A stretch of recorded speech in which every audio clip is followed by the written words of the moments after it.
I have special, it's okay, it's okay. Special guest this evening to open our meeting. I've got Brianna Guy. Brianna is the daughter of Kevin and Cindy Guy. She is a senior at Shawnee High School, and she is not a lady to mess with. She is a varsity wrestler for Shawnee High School. So with that, I'm going to turn it over to Brianna, and she's going to open our meeting for us. Don't be shy. Get right in there. Okay. I call this meeting to order. And then Give it up. There you go.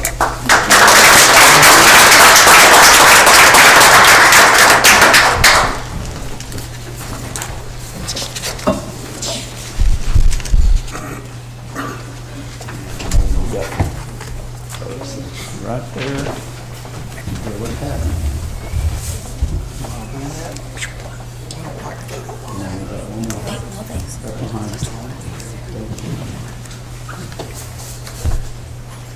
All right, very good. Thank you so much. It's good to see you again.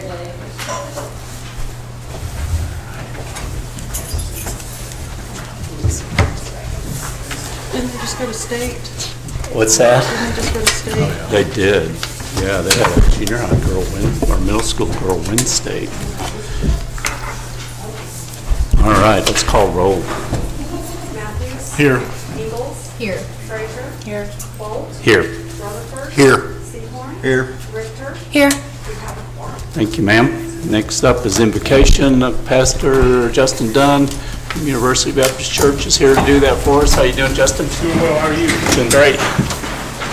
Right here? Yes, sir. Let's pray. God, all is a big word. We believe that you are all. We believe that we are a nation for all.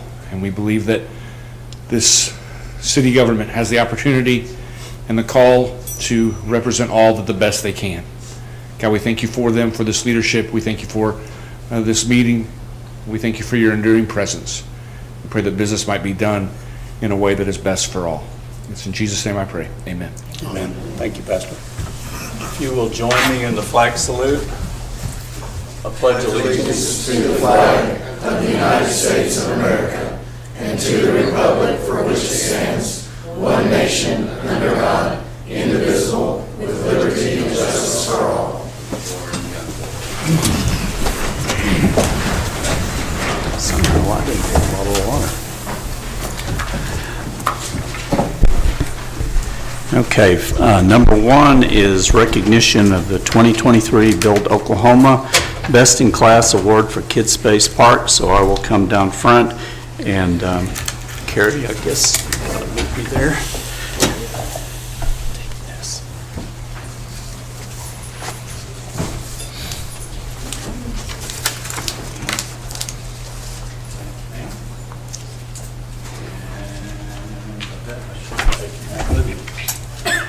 Sir? Yes, sir.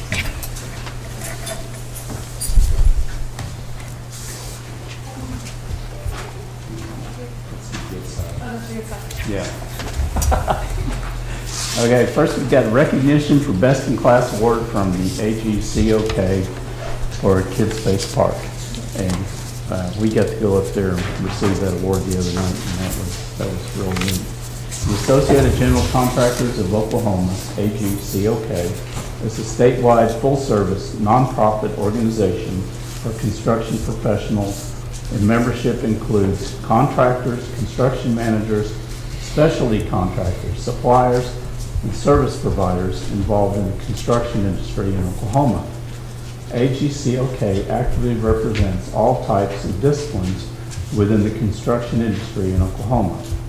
AGCOK is affiliated with the Associated General Contractors of America, AGC, which is a national trade association representing the construction industry in the United States.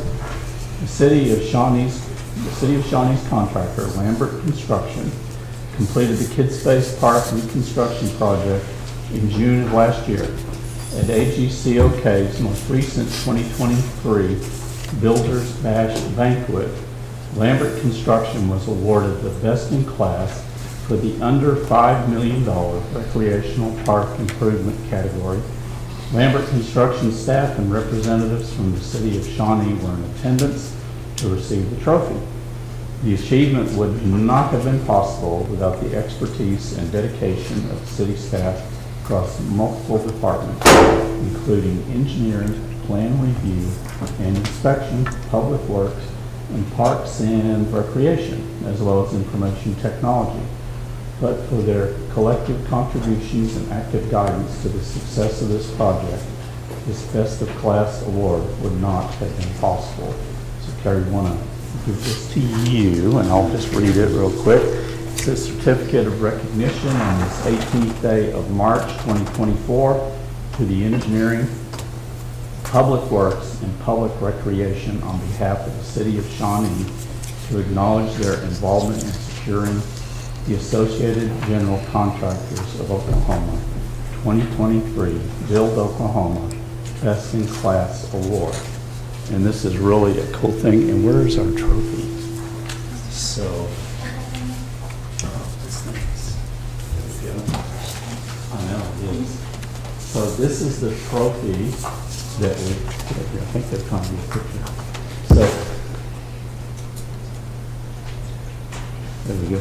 So this is the trophy that we accepted along with the Lambert Construction folks. And actually, this trophy belonged to Lambert, but they told us that we had to take this back to Shawnee. I mean, they were very proud of how the park turned out, and it is an amazing place, and I know it just stays packed. What would you like to say about the event? I just think we are incredibly blessed as a community, and I'm thankful to all the different city departments that had something to do with that. It's just been great. Just an honor. Huge honor. We should be proud of. And I was amazed at how big that event was, and the other projects that won awards were just amazing. So I know we went up against some big time competition, and that turned out good for our community. So Absolutely. thank you so much for all that you have.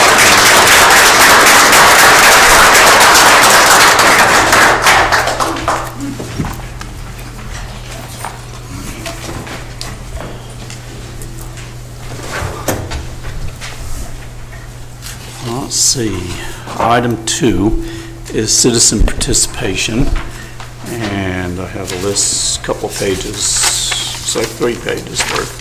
So, first up, we have William Ruth. Now, again, rules are going to be, just like always, 3 minutes per person, 12 minutes per subject, and our city attorney will keep the time. Mr. Ruth, how are you, sir? Fine. How are you doing, Mayor? Doing great. Well, good evening to you and to the city commissioners. We've all been discussing the homeless issues for quite a while now, but I think that we all here would like to know what, in terms of real dollars, does it cost our city to deal with the homeless per month on average? About what would the heads of the police, fire, city planners, and city employees tell you they spend extra per month dealing with the homeless situation here in Shawnee? What is that estimated total figure? How many volunteer hours are spent dealing with our homeless instead of doing other projects they could be focusing on? I think it'd be interesting to see what the true cost for all the extra expenses the city incurs as a result of taking care of them currently. Also, what would be the projected cost if inflation does what it looks like it's going to be doing? I mean, they're talking about it rising a minimum of 2.4% within the next year, maybe more than that. I mean, it's already gone 20% if you look at fuel, housing, gasoline, all kinds of different things, groceries. So we've suffered that already as a community for the last 30 years. But I haven't heard of any plans for any tax breaks for any Shawnee residents in the future either.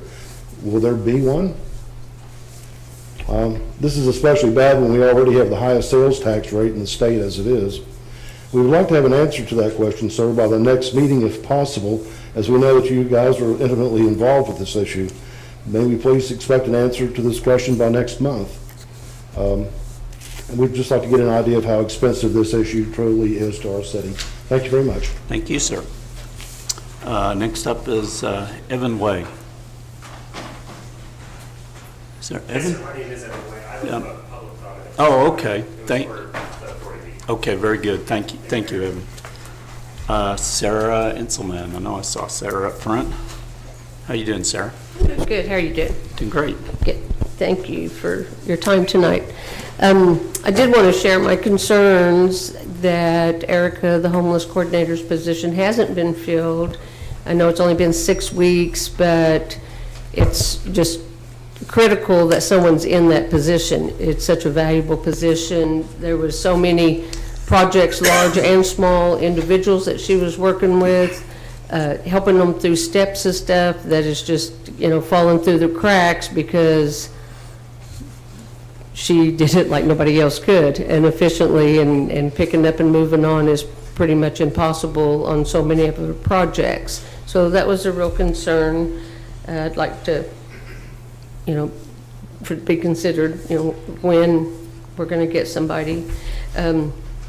Having to do with the benefits of a shelter, day shelter and night shelter, to the gentleman's comments there, those numbers, for one thing, we've had them here, and they do drastically show that one of the cheapest things is having a day shelter and a night shelter. A lot of the benefits is having the people off the streets. Some see the homeless as an eyesore. Some see them as unhoused citizens in their community that needs help. What are we doing to help these people? Where are we providing a place for them to safely go and spend their daytime hours or their nighttime hours? People worry about it affecting their property value, but statistics show that actually the property value goes up where there is shelters, because you don't have your unhoused people sitting on the corners or sitting on the park benches or congregated in different places. They have actually a place they can go to during the day. They can get 3 meals a day. They can get showers. They can stay in clean clothes. It helps them be able to move into jobs, besides the safety just for them. The same thing with the overnight shelter. When the homeless population, when they have a place, a safe place to lay their head at night, for one thing, they're not out roaming the streets. Many of them, it's unsafe just to lay down somewhere and go to sleep. I could tell you horror stories of some of them sleeping, people driving by, throwing cans of food at them, hitting them in the head with it. More issues for police departments to have to deal with. If the sincerely homeless, unhoused people in Shawnee had an overnight shelter, they could be in it, safe, sound, sleeping, getting rest. The police department could do more of their job. If they see someone going up and down an alley or anywhere at 2 or 3 o'clock in the morning, it's easier for them to assume, I need to check this out, because who's out at 2 or 3 o'clock in the morning unless they're looking for trouble? I mean, my mama told me, if you're, Sure. Thank you, Sarah. Okay, thanks. Next up is Sylvia Partica. There she is. How are you, Sylvia? Very good, thank you. Good day, Mayor, City Manager, Commissioners, and Shawnee citizens. I'm gonna read, because if not, we can be here forever, and we don't wanna do it. I extend a warm welcome to each of you. As we gather here today, I'm delighted to remind you that March 17th to 23rd marks Oklahoma Museum Week, a celebration of our rich cultural heritage. Today I stand before you to highlight the significance of our state's oldest art museum, the Mabigura Museum of Art. It serves as a beacon of culture and learning in our community, and it's essential not to overlook the vital role it plays. Beyond housing a remarkable collection of art, the Mabigura Museum is also an educational institution dedicated to enriching the lives for our youth. Our diverse programs are accessible to all children in our community, fostering creativity and appreciation for the arts. The Mabigura Museum of Art is committed to providing free programs for their children, particularly those in underserved communities and at-risk youth. These initiatives are made possible through the generous contribution of donors and the support of our membership program. We recognize the importance of ensuring that all the children, regardless of their background or circumstances, have access to the enriching experiences that the arts can provide. By offering free programs, we aim to break down barriers and create opportunities for personal growth, being creative, I cannot pronounce it right, and cultural appreciation. Through the generosity of our donors and the commitment of our members, we can continue to expand and enhance these initiatives, reaching even more children in need. Together, we can make a meaningful difference in the lives of our community's youth and contribute to the brighter, more inclusive future for all. I encourage each of you to pay a visit to our museum soon. Whatever you're interested in becoming a member, volunteering your time, or contributing as a donor, your involvement is crucial in sustaining our cultural legacy. Thank you for allowing me the opportunity to address you today. Together, let's continue to uphold and support the Mebigara Museum of Art as a cornerstone of our community. Thank you. Thank you, ma'am. Okay. Next, we have Rob Morris. How are you doing, Rob? Good evening. Tonight, a couple questions. Celebration of Life Park, Mr. Mayor, could you give comment on whether or not Celebration of Life Park is going to be chopped up and leased out, and thereby the park not existing anymore? The depot, could we have an explanation of how the contract was just canceled today when it takes the 7 of y'all to get into a contract? It should take the 7 of you to get out of one too. It's not something the city manager can just do on a whim. Next, the point in time count that we're going to talk about. The real numbers say it went up. They really do. It didn't go down. We can see it on the streets. I wish we just tell everybody the real numbers. It would be a lot easier. And lastly, the ACLU letter tonight that's for the executive session. Since we've been led to believe that the ACLU is not going to be a problem and we can handle that and everything, why are we on our next executive session about it? Is this really something we have to worry about? We've already been told by the city attorney that we're going to have to get outside counsel for it. So, yeah, you did. You said that. So I'd like to know what's going on with the ACLU. Is that really going to cost us $1 million or what? Because if it's a joke, then let us know and we can all wash it away and get on more important business. With that, thank you. Thank you. Next is Daniel Shawnee. You can pull that down, Danny. Thank you guys for showing up every time and sitting through these meetings. My goodness, I just did one and I was like, what? Okay. Homelessness is not as cut and dry problem. It's, and I'm new to it and I've just started learning about it. And I've had to go to places like the U.S. Department of Housing and Urban Development and the Substance Abuse and Mental Health Service Administration and other National Alliance to End Homelessness.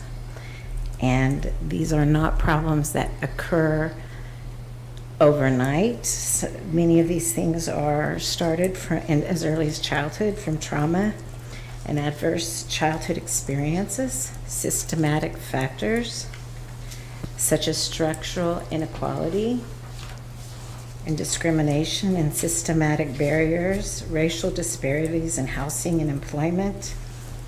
There are other factors involved. Lack of access to support services, domestic violence, mental illness and substance abuse, poverty, and lack of affordable housing. And on behalf of Terry Tucker, Richie Lee, Kenny Lee, Richie Clarkson, Ricky Brakebill, Tony Robinson. These are all the boys on my block that didn't make it to be adults because of these factors. All of these factors contribute to the quality of life in Shawnee, and homelessness is a reflection of the health of the community. And I would like everyone in this within earshot in Shawnee to please ask your pastor what you are going to be doing in any of these areas where you will be reaching the least of these in our community. And that's an invitation to everyone in Shawnee. Thank you for your time. Thank you, ma'am. Next is Cindy Berger.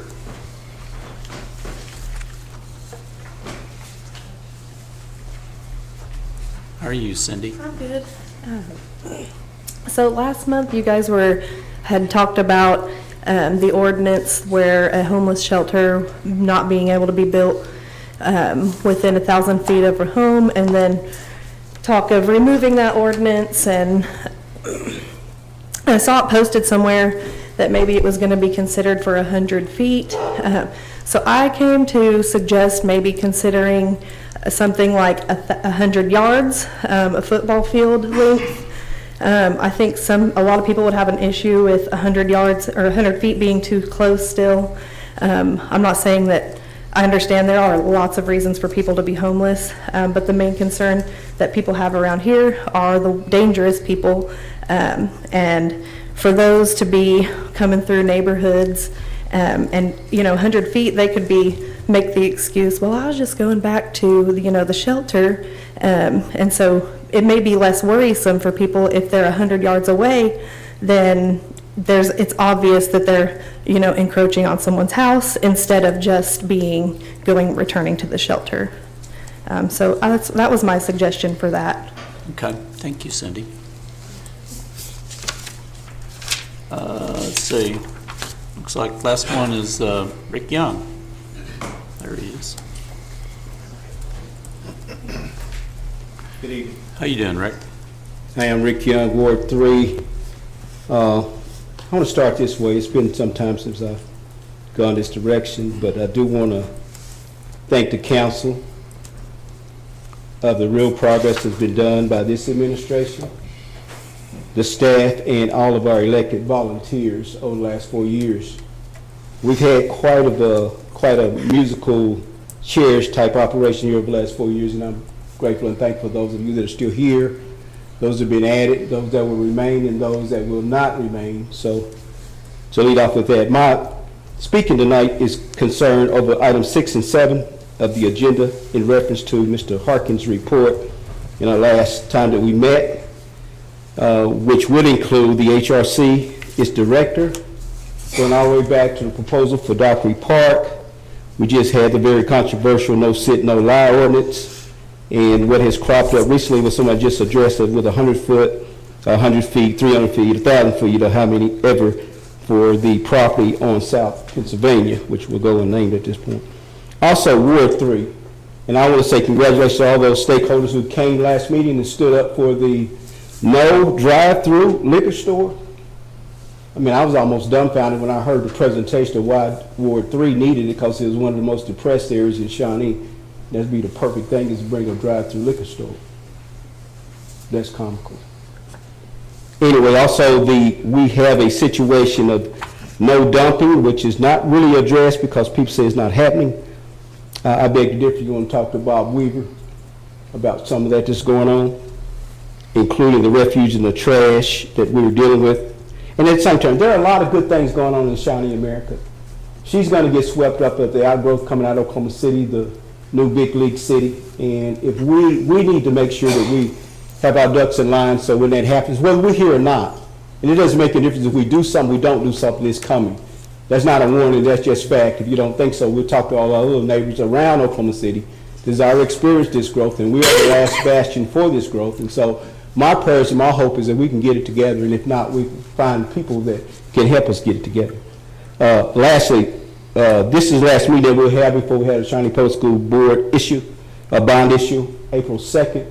So I wish that everybody would do their own due diligence of what's going on, what's taking place, what the two bonds are about, and whether or not we need some of the things that is being presented to us. But at the same time, I'm grateful and thankful just being here and just being able to have the opportunity to speak publicly without being silenced and not being walked out and all those different types of things. So I would just encourage you to do the best that you can until, at least till June 18th, and we'll go from there. Thank you, sir. Okay, I think that was everybody we had on our list to speak this evening. Item 3 is consider approval of the consent agenda. Is there anything anyone would like to pull back off the consent agenda? If not, we'd entertain a motion. Move to approve item 3. Thank you, sir. Second. Daniel and Darren. No problem. You just let me know when. And when you're ready, we do have a motion and a second for approval.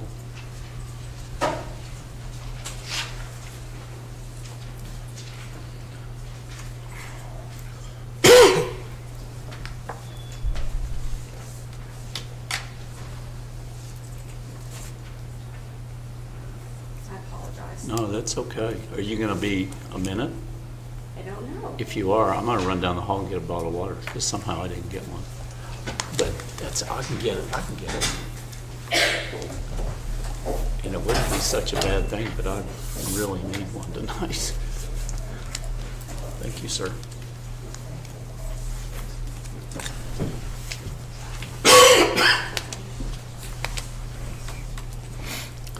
So Lisa, your timing was actually really good.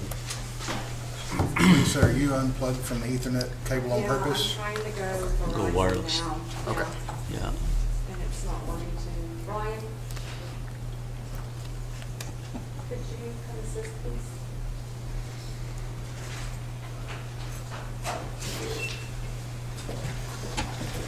It's okay. Darren gave me his. I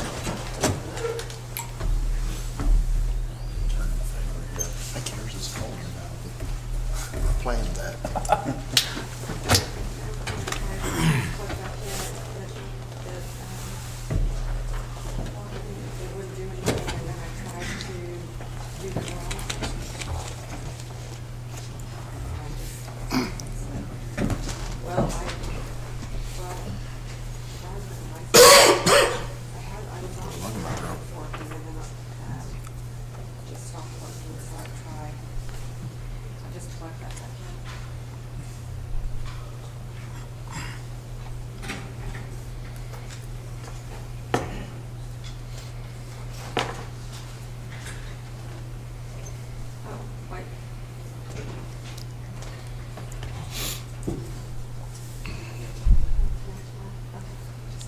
Nope, you're good. Thank you.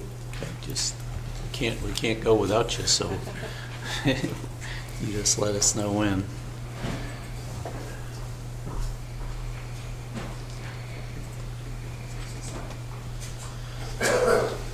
But up here, maybe you want to sing or anything? So,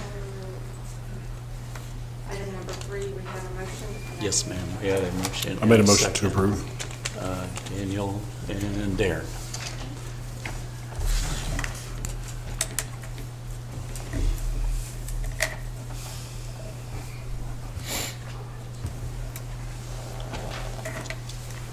There we go. Oh, I think we do have a dog.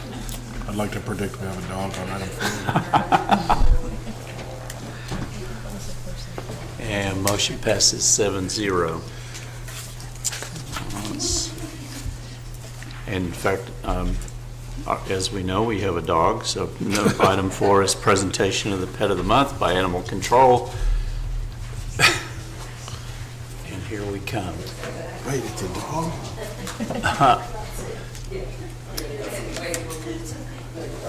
A little bit of sensory overload for you. I don't know. So this is Yeah. Basher. We've had him for quite a while. He's grown up in the shelter because his name fits him. He's very bashful. A lot of people won't look at him because he does this. He thinks we're his people and we're not, but we love him. His adoption fee is $5. He come neutered and current on a rabies shot. So how old did you say he was? He's about a year. About a year. The dog that we picked up with him was actually adopted, and he's just been with us. Oh, So no.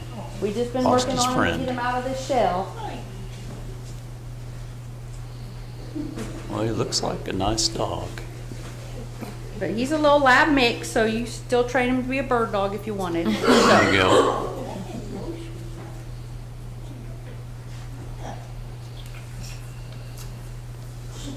We're still over capacity, so we need some adoptions. We've been doing well with adoptions, That's but good. never hurts to have more. No. Well, thank you for bringing Basher. Thank you. Yeah.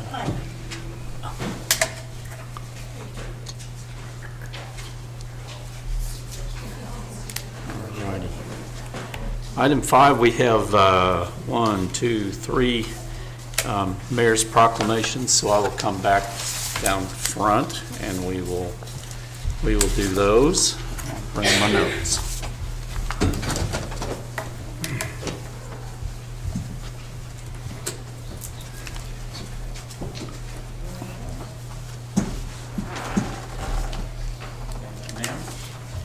First one we have is for Alcohol Awareness Month. And we have John Greenwood from Gateway Prevention and Recovery. You come by yourself? I did. All righty. So we will do that one first. Whereas National Alcohol Awareness Month was established in 1987 by the National Council on Alcoholism and Drug Dependence, NCADD.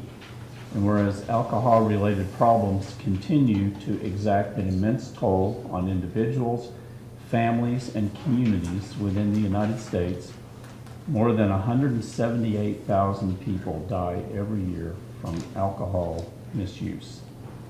Whereas alcohol abuse and dependence inhibits brain development and changes brain chemistry, negatively affecting the brain in multiple ways. And whereas alcohol is the top substance abused in Oklahoma, and 8.2% of children aged 12 to 17 have been reported to use alcohol. Furthermore, specifically within Pottawatomie County, 19.4% of the county residents are estimated to drink alcohol daily. And whereas in the workplace, the cost of alcoholism manifests itself in many different ways. For the example, absenteeism is estimated to be 4 to 8 times greater among alcohol abusers. And whereas the city of Shawnee recognizes that all Oklahomans have a role in addressing these problems, and whereas the city of Shawnee encourages all citizens to support public education programs, responsible beverage sales, employee training, the enforcement of laws, and the engagement of health professionals, probably I needed that bottle of water later, throughout the city. Now therefore I, Ed Bolt, Mayor of the City of Shawnee, Oklahoma, by the authority vested in me, do hereby proclaim April 2024 to be Alcohol Awareness Month. So John, I'm going to give this to you, and I'm also going to give you the floor. I think Jamie wants to do a photo first, though. So, don't put the camera. Should be able to know that. Floor is all yours, sir. Well, thank you. I would just like to say, we don't do this alone. If we're going to address addiction, whether it's mental health or substance use, it's an all of us thing. And the fact that the city is willing to make a proclamation like this and step into that, and many of you in this room have partnered with our agency in a lot of ways to support people and to support recovery. One of the things that we say is that the opposite of addiction is not recovery, it is connection. And this is what connection is about, is supporting individuals that are navigating that journey of recovery and helping them through that hope process. And it takes all of us to do that. I want to extend an invitation to you on April 11th. That is a Tuesday that, I believe it's Tuesday, I apologize, either Tuesday or Thursday of that week, but April 11th, there's a free lunch. We have a raw lunch once a quarter. It is free, 11:30 to 1:30. It's at Life Church. And basically what that is for us as a community to come together to support recovery and reduce the stigma to addiction. And you have an opportunity to have a free meal. You have an opportunity to engage with your community, and you get to hear a speaker on recovery. There will also be a lot of immense resources there available. A lot of you have been there in the past, but we would encourage you to go to. You can go to our website, or you can go to our Facebook page, Gateway to Prevention and Recovery, and just register for that. We like for you to register so we make sure we have enough food, but like I said, it's free to you all, and I encourage you to be there. And that's a way that you can be a piece of that. We have to reduce the stigma to this. We have to make this accessible for individuals to access those services. And so this is a step in that direction, obviously, and this community is doing a lot of positive things around that to support that. So thank you again, and appreciate you guys That doing that. is a and really supporting good that. event, and it is So, a Thursday. Thursday. Yes, There we sir. go. There we go. Thank you so much thank for you. everything you guys do. Appreciate it. Let's see, next we have Fair Housing Month. And Ryan, where you are sneaking up on me. So, again, Fair Housing Month is April of 2024. So, whereas April 11, 2024 marks the 56th anniversary of the passage of the Fair Housing Act, which enunciates a national policy, I think that's supposed to be policy in it, of fair housing for all those, for all who live in the United States.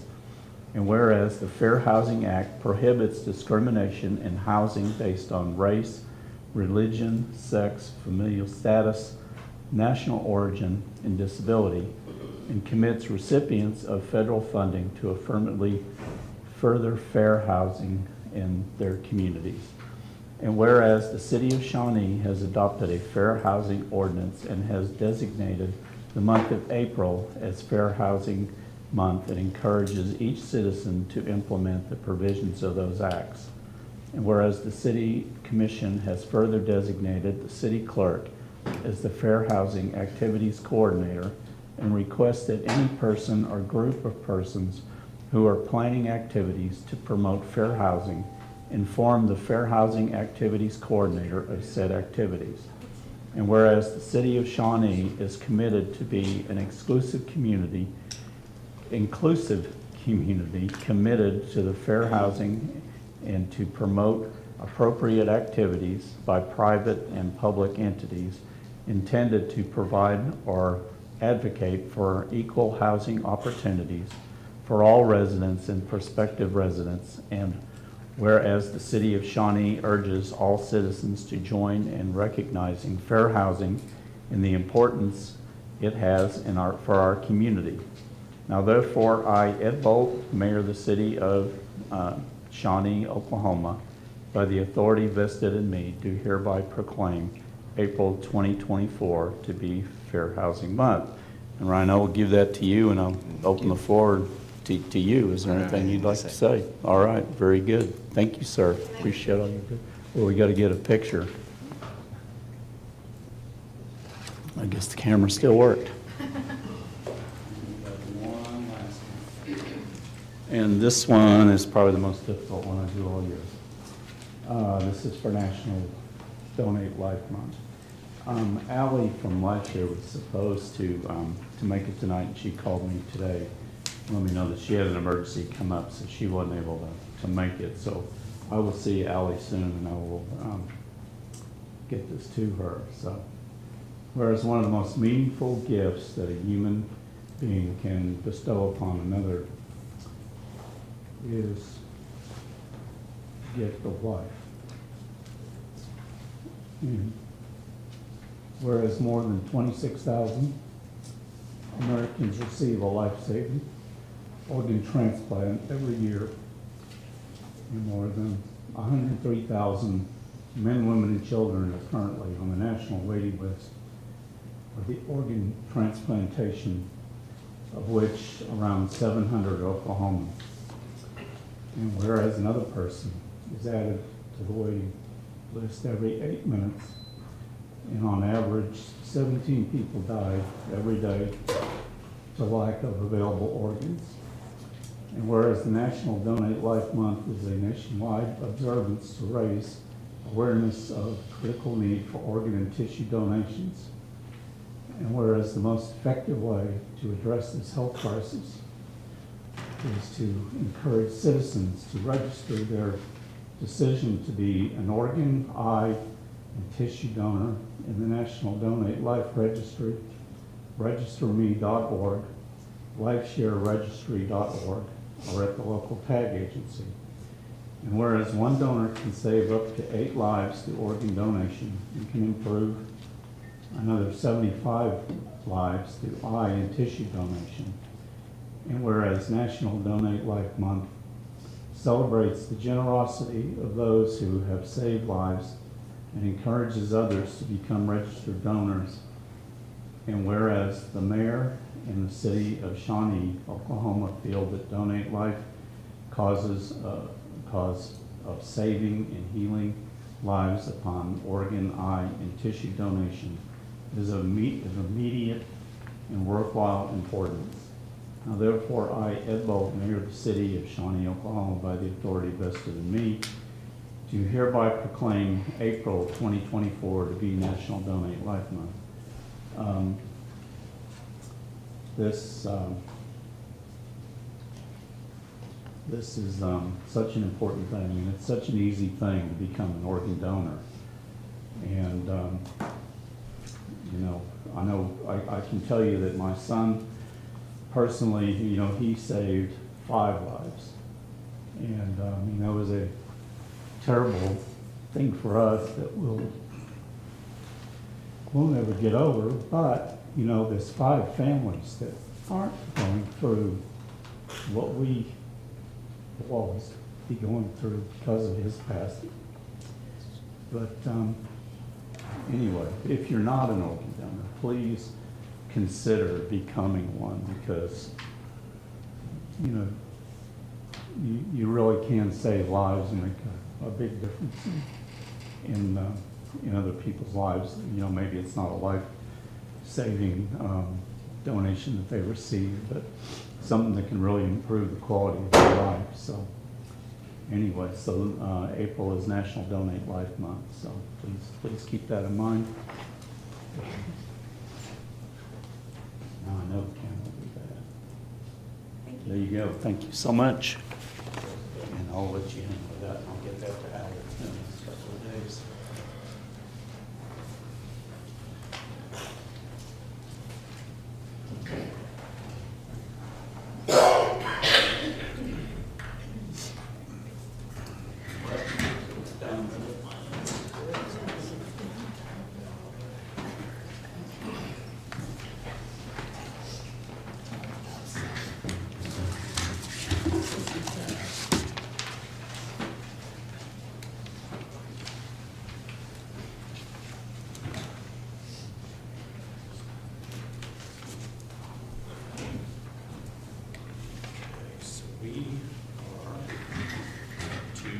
Item 6, which is a public hearing for consideration of an ordinance amending Section 22-410 of the zoning code of the city of Shawnee, Potawatomi County, more specifically known as the boarding house, rooming house, overnight shelter, providing for repeal, providing for severability, and providing for codification.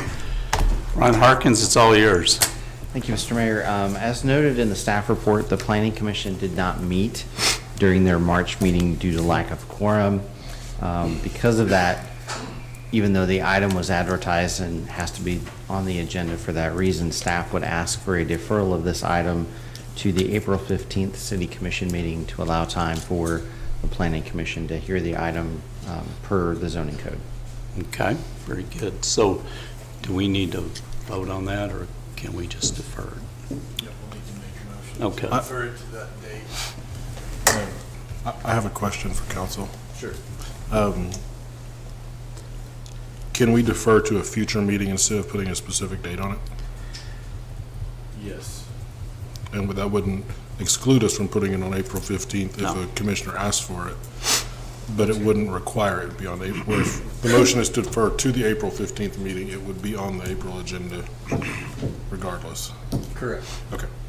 Thank you.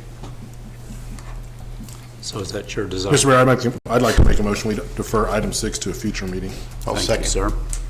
So Daniel and Darren defer to a future meeting.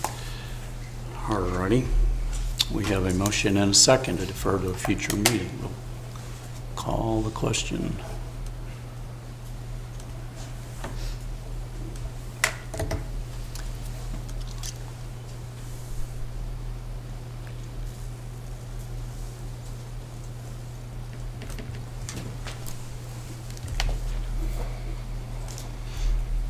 And motion passes 7-0.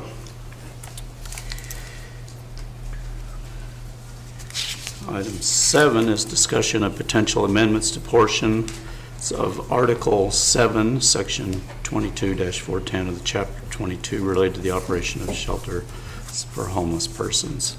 Again, Mr. Hawkins up. I would imagine we've not got a lot, or do you still have something to present? Well, you last month asked for additional research by Yes, sir. staff. There you go. So item 7 is that research that was Very good. requested. Specifically, staff was directed to see what was done in a couple of other communities in the state.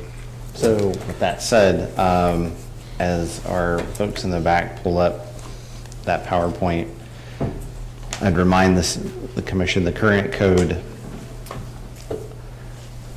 says that a homeless shelter in section 22-410, part 2, shall not be located within 1,000 feet of a city park, public school, or residential property. For those in the gallery or watching on YouTube, that would be the part that is highlighted at the bottom of the screen.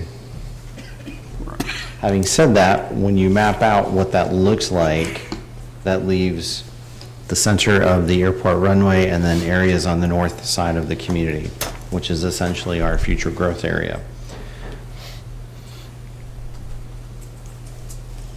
We also looked in earlier discussions when we were first talking with folks in the downtown area, for example, about what could be done, what capacity for shelter space was available.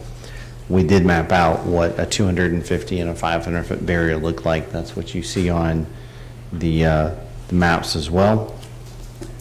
So staff had originally proposed the idea of an amendment to the current zoning code in order to allow for the potential for additional shelter bed space in the community, because right now, even if the Salvation Army, which is our current shelter, wanted to expand, they could not. They are essentially a non-conforming use as the code is written right now.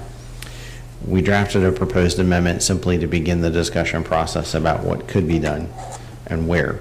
At no point, I want to reiterate, do we have a site set on a shelter? And this is about shelters only. It is not about an encampment site of any kind. That would need to be done, 1, through a separate ordinance, and 2, shelters are currently beat in terms of encampments, and even to a larger extent, permanent shelters are being discussed through various legislation at the legislature at this time in this current session. Having said that, the proposed amendment was essentially to allow for a potential shelter site to be compliant with code.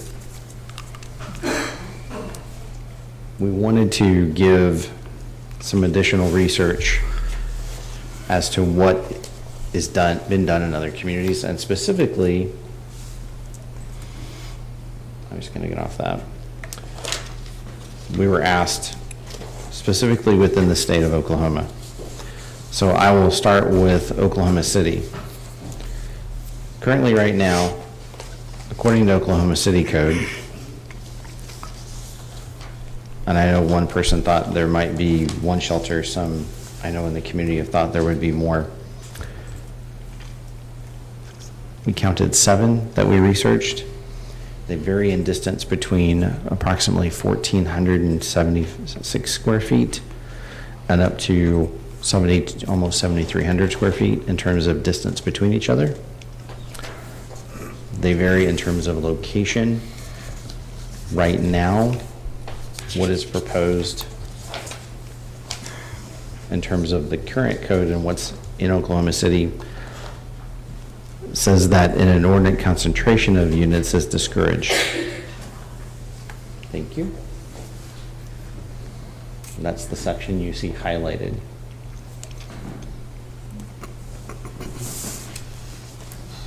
They do not have a specific standoff distance. Planning Commission looks at those and tries to basically keep them separated out from other similar uses. However, when you map that out, it looks like this. These are those sites in Oklahoma City. This is one example of a site. This is in the Stockyards area. You'll notice there are residential blocks nearby, specifically within a block or two. There's also commercial retail space and a library location. This is another location in Oklahoma City. This is surrounded by industrial and warehousing area.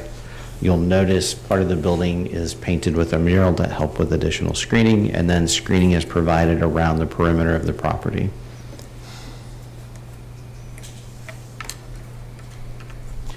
Another example is in Tulsa. The city of Tulsa does things somewhat differently. Their standards for dispersal of these uses amount to, in code, a requirement of 2,640 feet as measured in a straight line from the nearest point on the lot line to one of the uses at the nearest point. So they try and separate these uses out. There are exceptions that can be made through a specific exemption process. When you map out the 9 shelters in Tulsa, that's what it looks like on this map. And you'll notice some of those are closer than that 2640. And the ranges go from 1491 up to just over 17,000 feet in terms of distance. You also notice in a couple of locations, shelters are dispersed close together. We also looked at some smaller communities across the state just to see what else is being done. One that our staff found was in Chickasha. Chickasha's current code allows for overnight camping.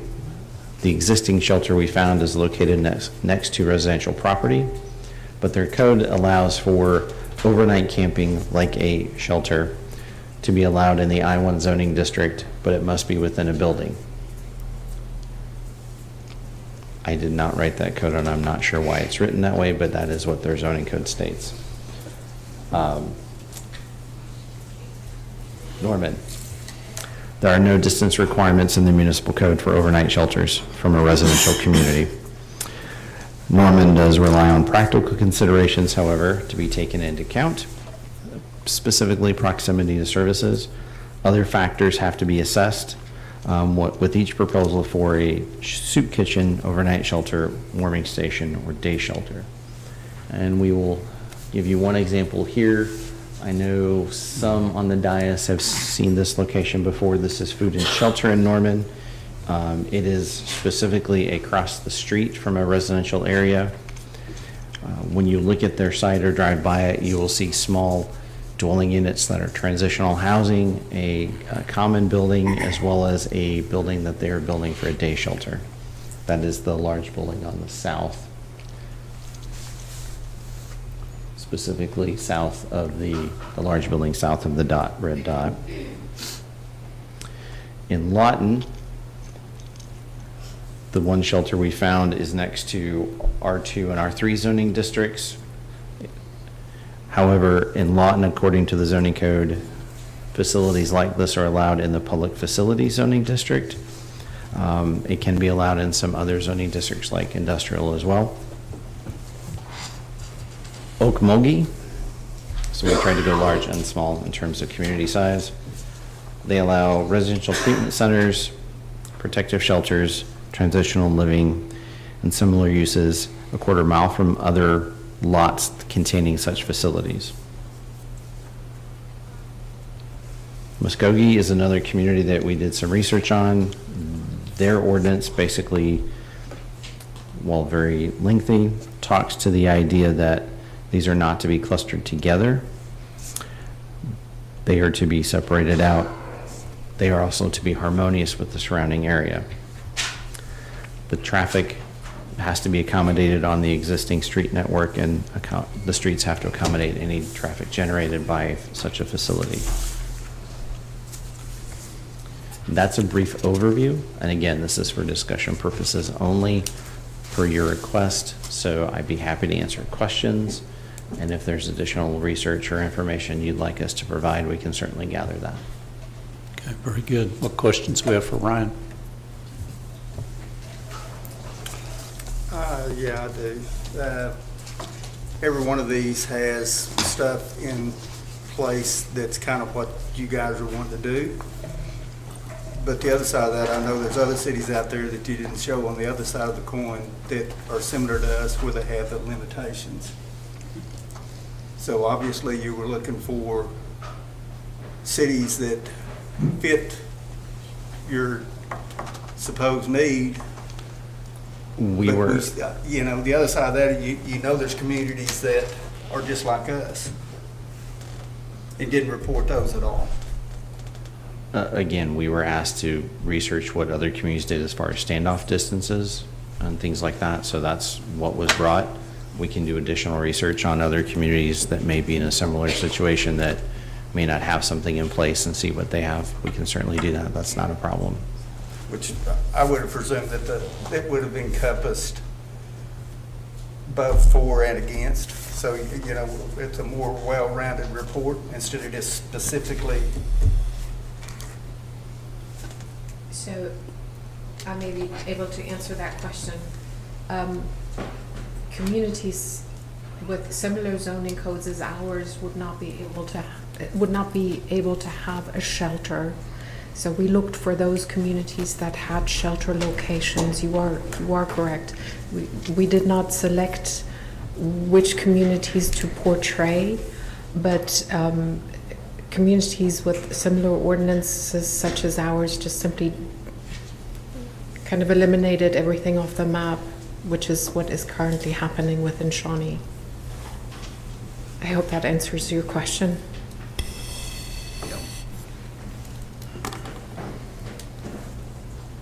Do we know, do we know how many or which cities have ordinances similar to ours? I mean, I know that's kind of a hard thing to answer right here, but We can look, if it would help, Mr. Mayor, at communities in terms of similar size with regard to population, and those type of characteristics for additional research.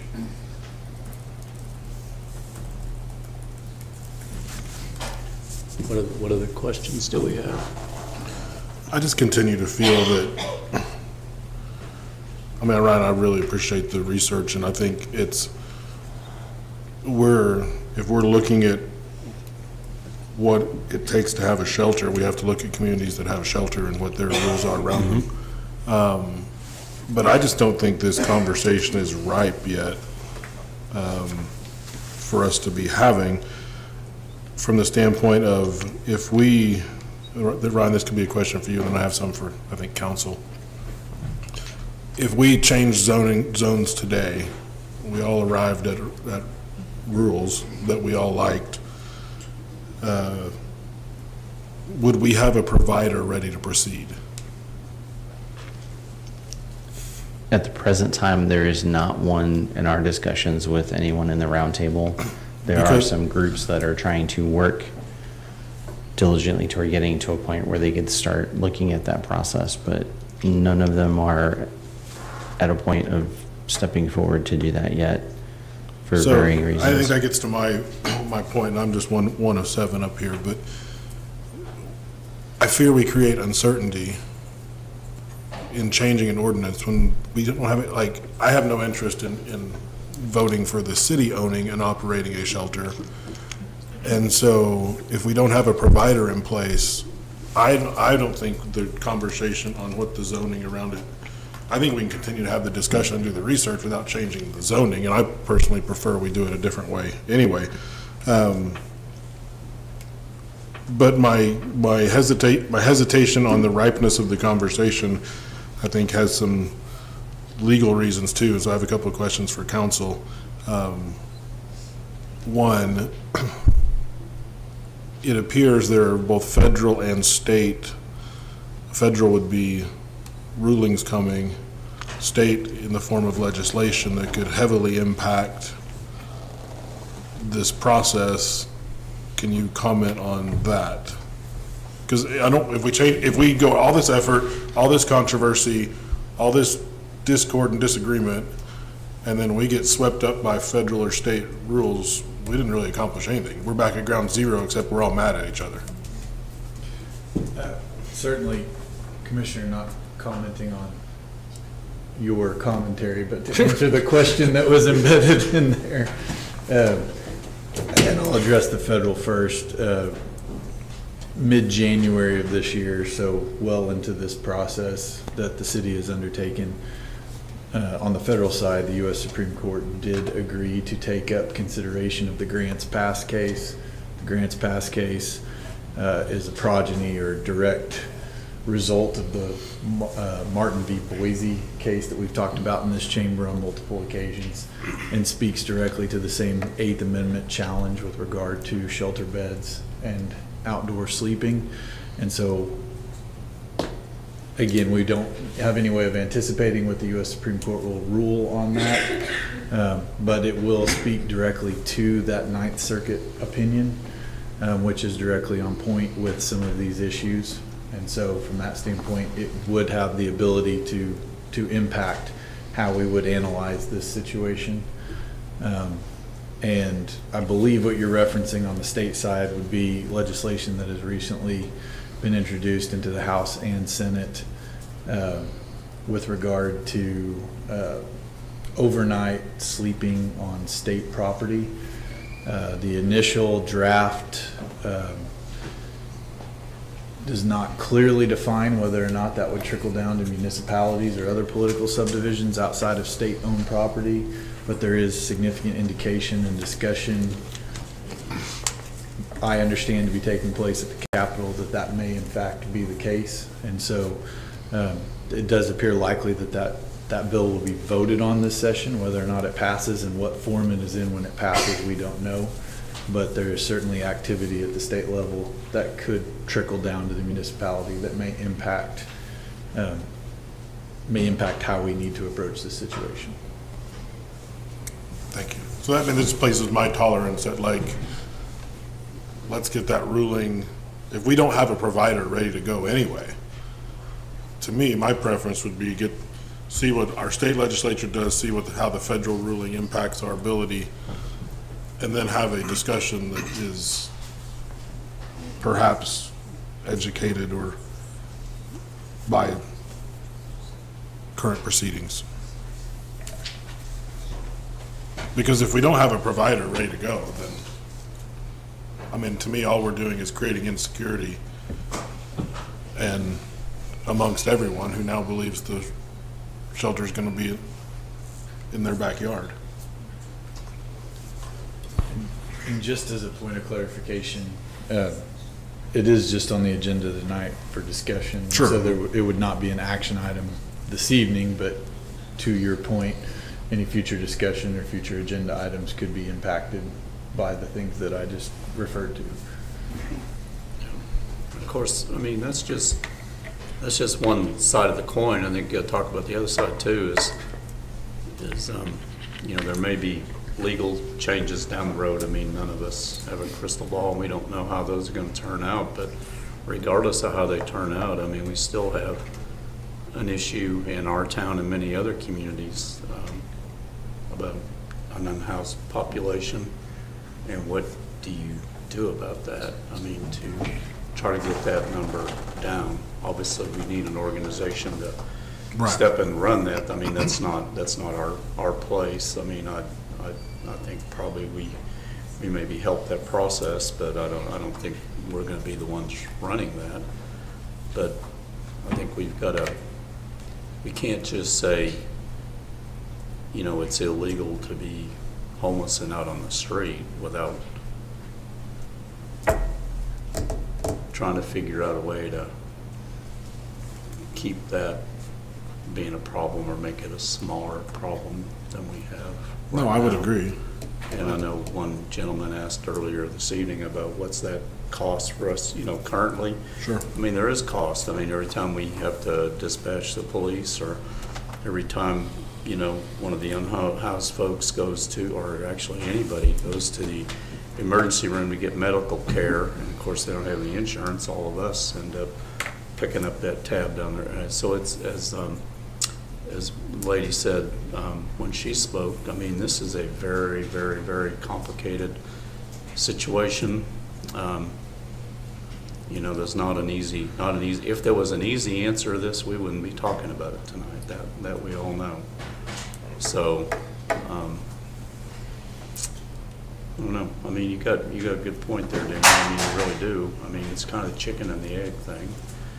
But yeah, I mean, my fear is just that we're creating uncertainty in the community. no, without doubt. Of course, I mean, we kind of live with that every day. I mean, you're right. Yeah, we have people contacting us every day about, you know, they see homeless folks in the town and they're either upset about it because they see them in their neighborhood, or they're upset about it because, you know, we need to be helping where we can. And both of those are very legitimate concerns. So, I mean, it's, if it was easy, we wouldn't be here. You know, No, I think you're right. My only concern is that we're, by continuing talking about changing the ordinance, I don't think we're ready to change an ordinance because we don't have a partner to operate a shelter. So I think to talk about changing an ordinance creates uncertainty that I know that there's never any false speculation on social media. That just doesn't happen. It's all true. But it promotes false speculation that the city is prepared to operate and own a shelter. And secondly, that there's already the Illuminati has met and there's already a location picked. And neither of those are remotely true. Yeah, I think I missed that. If neither of those are remotely true, then why do we need to change the ordinance now? I think that's where the heart of what I'm getting at is, why create uncertainty when we don't need to? I appreciate the staff that I know what they're doing is taking the question we get asked about the most. What are we gonna do with the homeless people in this town? If we don't want them in this place, so where can they go? And that's really what we're trying to do. So we asked staff to come up with solutions, and this is part of it, and the information they provided. And we were probably talking mostly about, do other towns have distances, you know, the 1,000-foot ordinance, what is that foot number in those other towns? Do they have that? Or like, and you showed us tonight, some of them can be next to residential areas, so it seems like each town doesn't have a clear cut, even 200 feet, 300 feet, 500 feet, 1,000 foot, so it's interesting to see that. But we're talking about it because people, you know, Well, but then with the new legislation coming down, Yep. share your sentiment on timing. Yeah, and I mean, I think it, you know, staff is doing a good job of researching and equipping us with information, and I think that just further proves that, you know, we haven't had this secret meeting where we have to have the special knock to get in the door and all that kind of thing. I mean, all that information is being shared right here in public so that we can hear it and everybody else can hear it at the same time, and, you know, educates all of us. So I really appreciate staff's efforts to do that. What other conversation do we have? Anybody got anything else? Okay, I guess not. We will move on. So we are to item 8, consideration of resolution updating the city fee schedule by 1, setting the water rates for residential and commercial use, both inside and outside of the city limits pursuant to subsections A and B, section 26-26, Article 2, Chapter 26 of the City Code, and 2, setting the sanitary sewer rates for residential and commercial use, both inside and outside the city limits pursuant to subsections B and C, section 26-27, Article 2, Chapter 26 of the Code of the City of Shawnee. Lisa, it's all yours. Good evening, Mayor and Commissioners. By resolution, the city conducts an annual review of water and sewer rates and may consider adjustments per the Consumer Price Index. This year, we looked at water and sewer maintenance, motor fuel, new trucks, motor vehicle parts and equipment to include tires and motor oil, coolant and fluids, and motor vehicle maintenance and repair. The overall CPI for the calendar year ending December 31, 2023 was 3.4%. Due to the cost incurred for all items that support related maintenance activities for water and sewer services, Staff is recommending an increase at the 3.4% for water and sewer rates for residential and commercial accounts. For a minimum bill, that would go from $72.21 a month to $74.43 a month, which is a difference of $2.22. Please note this also includes the proposed rate for trash services, which is going to be in our next item. So staff would request approval of this item with an effective date of July 1, 2024. And with that, I will take any questions. All righty, questions for Lisa? Don't see any questions. You must have explained it well. Any discussion up here? No. I know when I first came on the board, when it was just, the three of us at the time, I know we had to do a big increase because it hadn't been dealt with in a lot of years, and then we made the decision to tie that to the consumer price index every year so that nobody'd have to go through that again. And I know we skipped 1 year because of COVID and didn't do it. So I think this is definitely a much better approach. But the only thing I have a question is where everybody else's rates are township-wise, which is, like I said, I know we're keeping up with inflation. Sure. I'd be curious on that.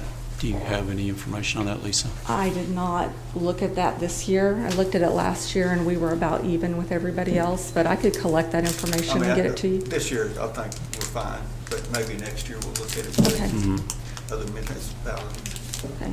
This is a lot less increase than last year. I mean, it's- Last year we did definitely. 6.5, so Yeah. this was better when we looked at it. Yeah. What was last year's? 6.5. 6.5. That's what I Yes. was thinking. It was close to 7. Yeah. Okay. Any other questions? Do we have a motion?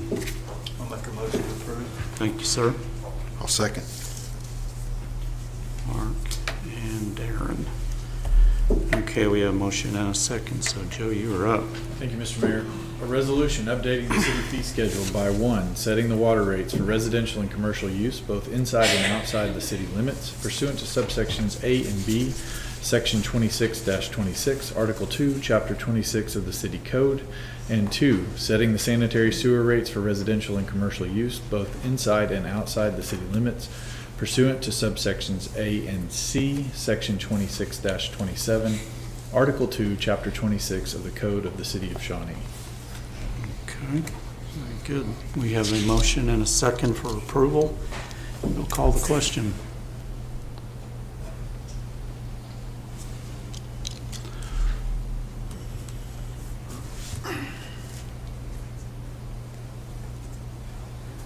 Motion passes 7-0. So we're to item 9, which is consideration of resolution updating the city fee schedule by setting the monthly rates and fees for solid waste services pursuant to subsection A, section 23 through 38, Article 2, Chapter 2030 of the City Code, and providing for the readoption of the city fee schedule in whole. Lisa, your turn again. Hello again. On July 1st of 2020, the city entered into a contract for sanitation services for central disposal.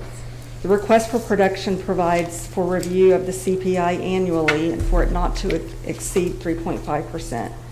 Central Disposal has sent us a letter advising they would exercise their right to CPI clause at the rate of 3.5%. The monthly rates would go from a small polycart that is $18.54 a month now. It would be $19.19, which is a difference of 65 cents. A large polycart, which is $23.36 a month, would go to $24.18 a month with an increase of 82 cents. Staff requests approval of this item with an effective date of July 1, 2024. And do you have any questions? Okay, questions? Okay, if no questions, how about a motion? Move to approve item 9. Thank you, sir. I'll second it. Darren and Cammie. All right, Joe, it's your turn again. Thank you, Mr. Mayor. A resolution updating the city fee schedule by setting the monthly rates and fees for solid waste services pursuant to subsection A, section 23-38, Article 2, Chapter 23 of the City Code, and providing for the readoption of the city fee schedule in whole. Thank you, sir. We have a motion and a second for approval of item 9. We'll call the question.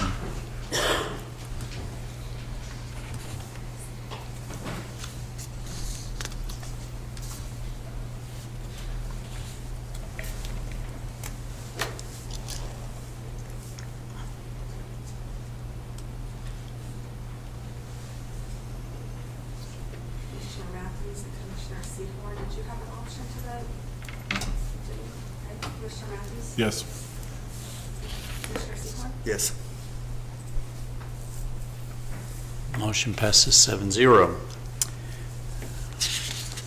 Okay, so item 12, consideration of a resolution of the city of Shawnee improving Mr. Mayor, the I think purchase. we're on item 10. Oh, you're right, we are. I went, flipped the page and then looked at the bottom again.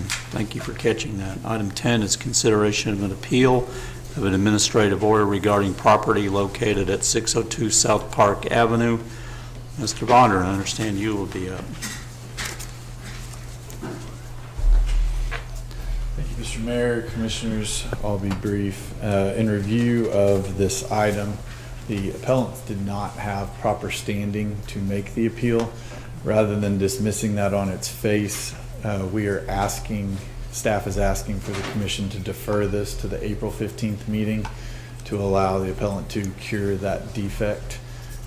If they do so, we'll conduct the hearing at that time. If not, we'll be asking for you to uphold the administrative order based upon that ruling. And I'd be happy to answer any questions. Any questions? If not, do we have a motion? Make a motion to approve. To defer? Yeah. To, okay. I'll second. Mark and Cammie to defer to the April 15 meeting. Okay. So we have a motion and a second to defer. We'll call the question.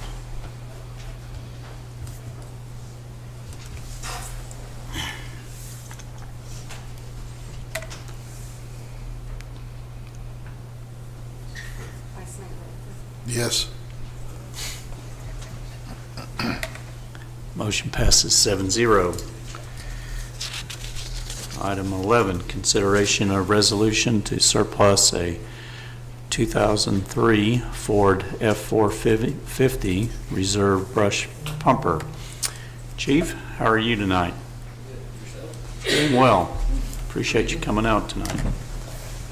This is a request to surplus one of our older units. It's been out of service going on 3 years now. It was a reserve truck, and then after our last brush pump was brought into service, it actually was taken out of service, and the usable equipment has been removed off of it. So this is just a resolution to surplus this vehicle at this time. Okay. Any questions for the chief? No, I guess not. Anybody have any motion? Move to approve item 11. Thank you, sir. Second.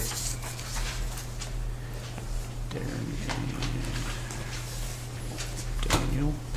We have a motion and a second for approval. We will go to the city attorney. Thank you, Mr. Mayor. A resolution declaring certain items of personal property surplus and no longer needed for city purposes, describing said items, and authorizing the sale or disposal at the city's discretion. Okay, thank you. We have a motion and a second for approval. We'll call the question.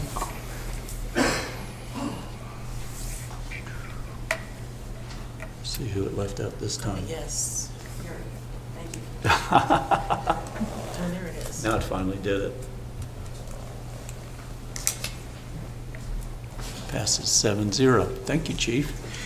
Let's see, item 12, consideration of resolution, the City of Shawnee approving the purchase of self-contained breathing apparatus, SCBA, inventory for municipal emergency services under a cooperative purchasing agreement with Sourcewell, and authorizing to enter into a lease purchase agreement with Community Leasing Partners. And Chief, it's yours again.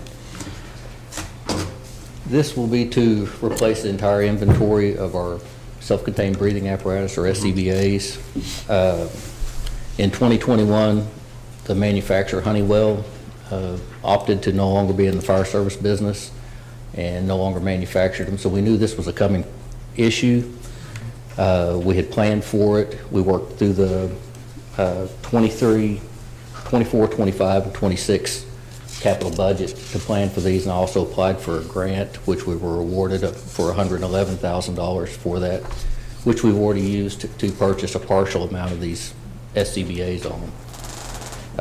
We were notified earlier this month that they had submitted to NIOSH on December 16th of this year to declassify them completely.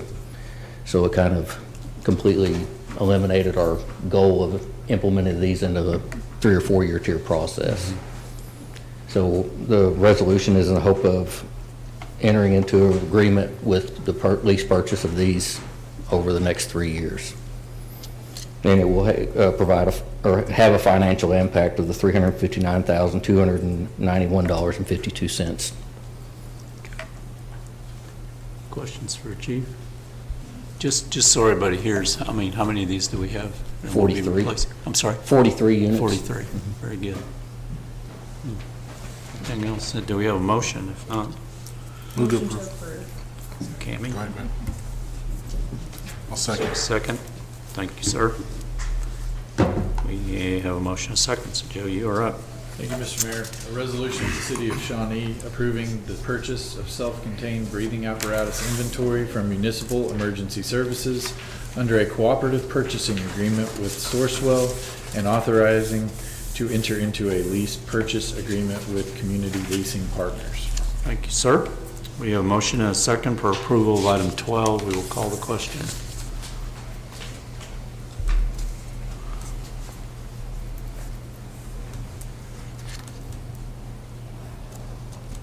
Yes.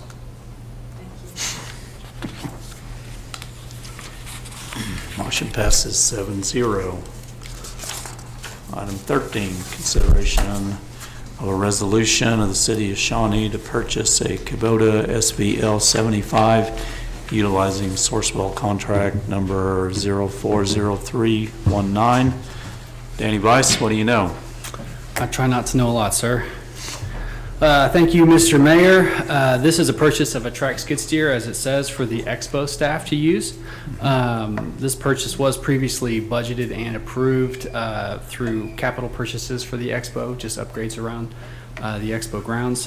This piece of equipment will be replacing a tire machine, which is a skid steer that has tires on it, and it gets stuck all the time, and it's pretty old and it's worn out. If you've operated any equipment in the past, you know a tracked skid steer is about 157,000 times better to use because it just operates much more effectively. So this will allow staff to get around in the mud when it rains and all that kind of stuff, to put panels together and all the different things that they need to do. This will be made, purchase will be made through the cooperative purchasing agency Sourcewell. If you have any questions, I'd be happy to answer them for you. Thank you, sir. Any questions? Seems pretty straightforward.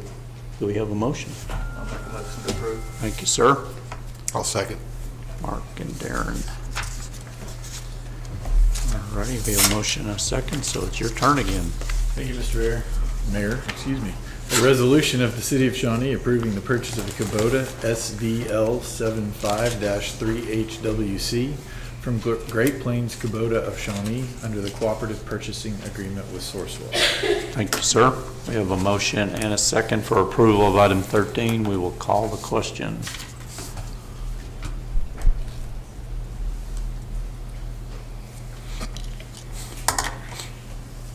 Commissioner Frazier?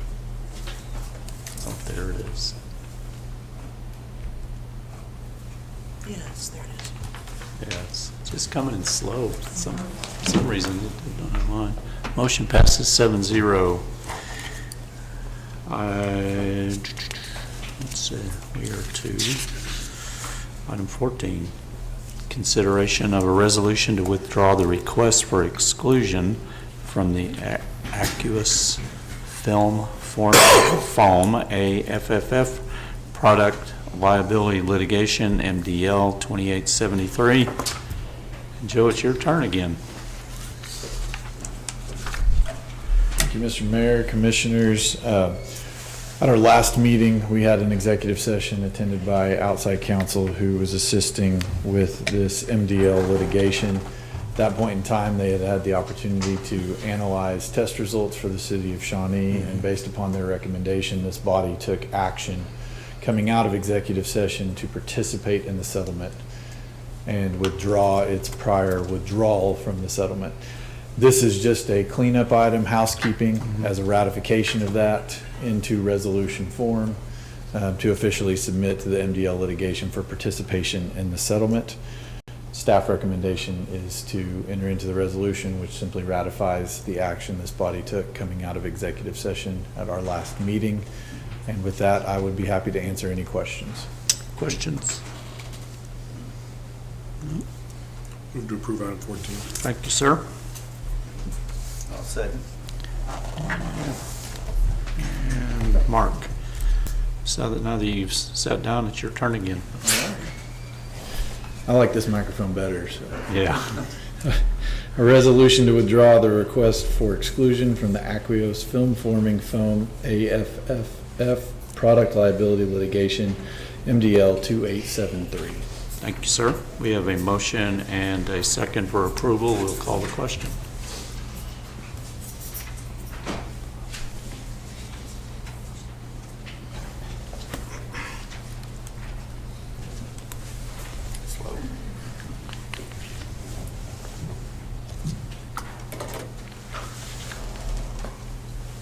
Motion passes 7-0. Item 15 is consideration or approval of a grant application for a Safe Streets and Roads for All Transportation Planning Grant to the United States Department of Transportation. Ryan, it's all yours again. Thank you, Mr. Mayor. Commissioners, this, as noted, is a grant application being prepared, and we ask for your approval. This is for the Safe Streets and Roads for All grant program with the U.S. Department of Transportation. It is a rolling grant program used for action plans, which is what we are applying for, funding for, I should say, as well as demonstration projects and implementation. The idea here is that we would, based on feedback we've heard and different discussions going on in the community, looking at ways to develop an overall action strategy to improve bike ped safety in the community, as well as just overall transportation safety. The idea behind the grant is that we would do a public engagement process and data collection based on what we see as choke points and danger points in the community, as well as where individuals feel like there are issues that need to be addressed with regard to safety in these areas. We would be submitting this application for the April cycle, which is why it's on your agenda tonight. You can see the draft narrative attached, as well as the budget. We have been working with not only our local grant writer, Sarah Dame, but also staff from the OU College of Public Health, who would be intimately involved in doing most of the work and leading the effort, as well as the OU College of Architecture. Their master's planning program has some faculty and graduate students who would be involved as well. With that, that's a brief overview, but I'd be happy to answer questions you might have. Questions? Seeing none, do we have a motion? Motion to approve item 14. Thank you, ma'am. Second. Tammy and Daniel. Sure we don't have anything. Okay, we have a motion and a second for approval. We will call the question.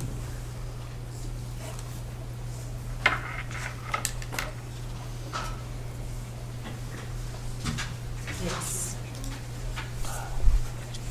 Yes. Motion passes 7-0. Item 16 is consideration of an ordinance amending portions of Article 7, creating sections 22-299 through 22-309 of Chapter 22, authorizing the operation of a residential short-term rentals, providing for repeal, providing for severability, providing for codification. Your turn again, Ryan. Thank you, Mr. Mayor. As we had with the previous agenda item, with the Planning Commission not meeting in March due to a lack of quorum, staff would ask this item, which would create a short-term rental provision in the zoning code, to be deferred to the April 15th City Commission meeting that would allow the planning commission to hear this item on their April agenda before it comes to you. Okay. Anyone care to make that motion? For the April 15th meeting. Second. Daniel, and I think that was Cammie. Okay, we have a motion and a second to defer the April 15th meeting. Call the question. There we go. Yes, yes. Motion passes 7-0. Item 17 is consider bids. We've got, a few here, it looks like demolition of Shawnee Regional Airport Terminal is A, demolition of Shawnee Regional Airport 200 Series T hangars, and demolition of 7 West Independence. There you go. All yours, Danny. My turn? Yes, sir. Very good. The first item here is bids for the demolition of the Shawnee Regional Airport Terminal building. This building was damaged in the April 19, 2023 tornado. Since that time, staff has been working diligently with our insurance company and FEMA on multiple occasions to determine whether or not the facility could be repaired or if it should be rebuilt. And working through this process, it's been determined that the best course of action is likely to demolish the structure.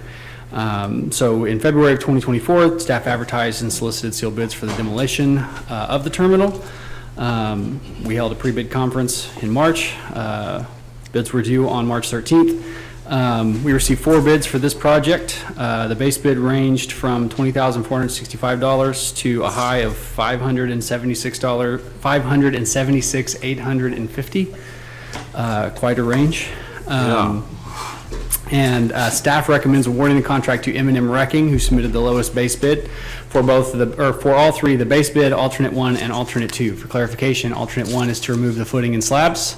Alternate 2 is to backfill with select soil 2 grade. And we recommend awarding all 3 in a total of $37,201 to M&M Wrecking. Be happy to answer any questions about that. Questions? Other than how in the world do you get a spread like that? It's a great question. Man, oh man. Okay. No questions. Anyone have a motion? Or do we deal with all these at once? You may. We may? Okay. Anybody have objections to that? That's good. Okay. Have we dealt with them? Okay. Lisa says we're going to deal with them one at a time. I think that seems much easier for you. There you go. How do you have it put in? That's whatever she said. They're There you individual go. items. Okay, so we need a motion for item 17A then. Move to approve item 17A. Thank you, sir. I'll second. And Dave. Okay, so we have a motion and a second for approval of 17A. We'll call the question.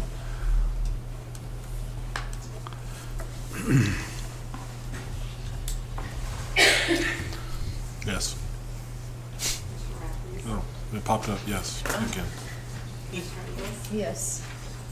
Commissioner Frazier? Yes.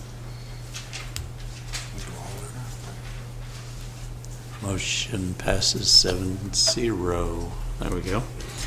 Okay, so we are to 17B now, which is demolition of the Shawnee Regional Airport 200 Series T hangars. Thank you, Mr. Mayor. I'm going to save you guys the same exact spiel I just gave you and say all of that is true also about the 200 Series T hangars. We received 4 bids for this one as well. The base bids ranged from $16,614 to $91,975. Staff recommends awarding the contract to M&M Wrecking, who submitted the lowest base bid for the base bid only of $16,614. Be happy to answer any questions. Any questions on this one? If not, do we have a motion? Move to approve item 17B. Thank you, sir. Second. Darren and Mark. Okay, we have a motion and a second for approval. We will call the question.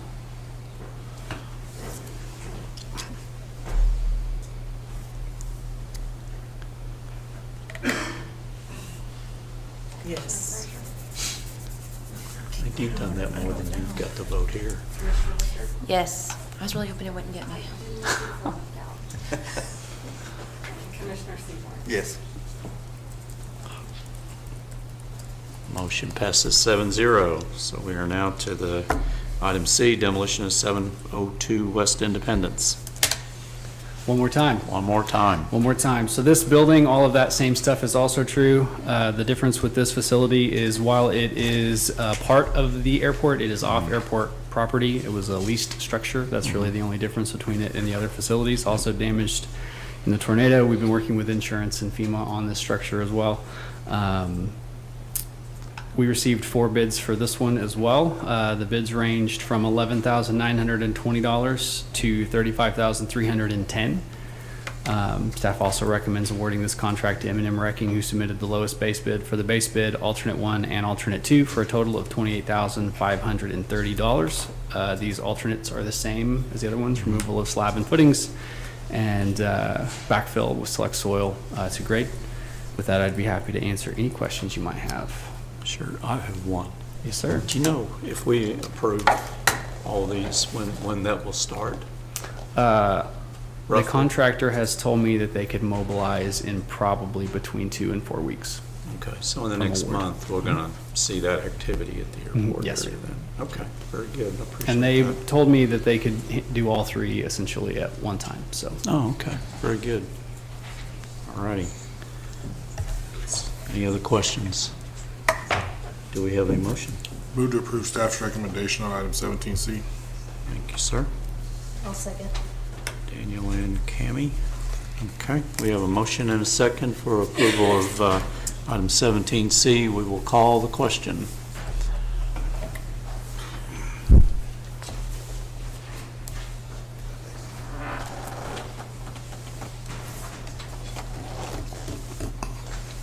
Yes. Mr. Frazier? Yes. Commissioner Matthews? Yes.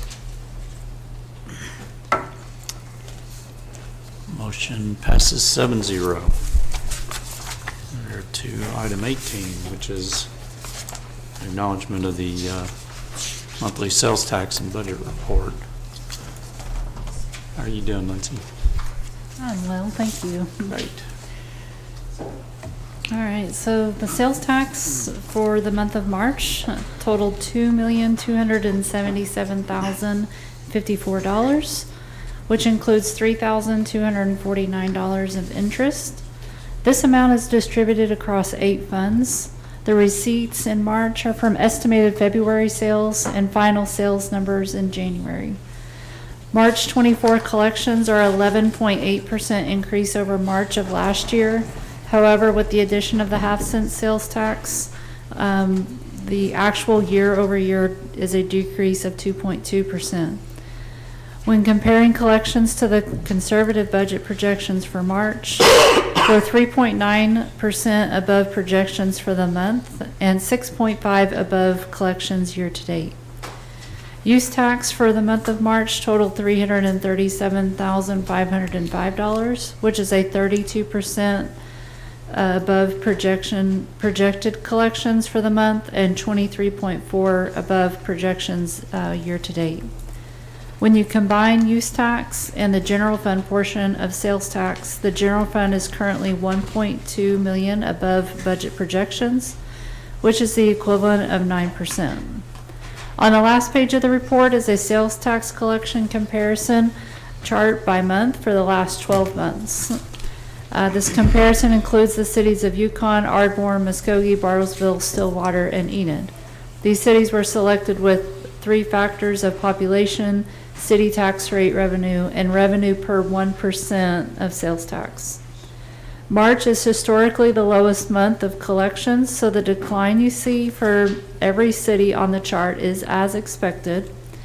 The decline from February to March is an average of 14% over the cities shown, and Shawnee's collection was a decrease of 15%.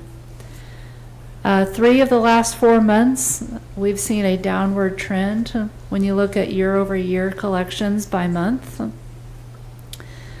As we've already begun the budget preparation for 24-25, we'll continue to monitor these numbers in order to adequately estimate revenues. And I'll be happy to answer any questions. Any questions?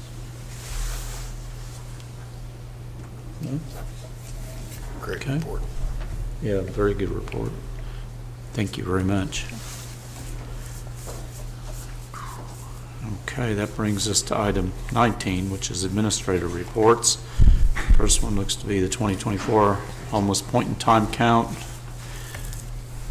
Ryan, it is your turn again. Thank you, Mr. Mayor.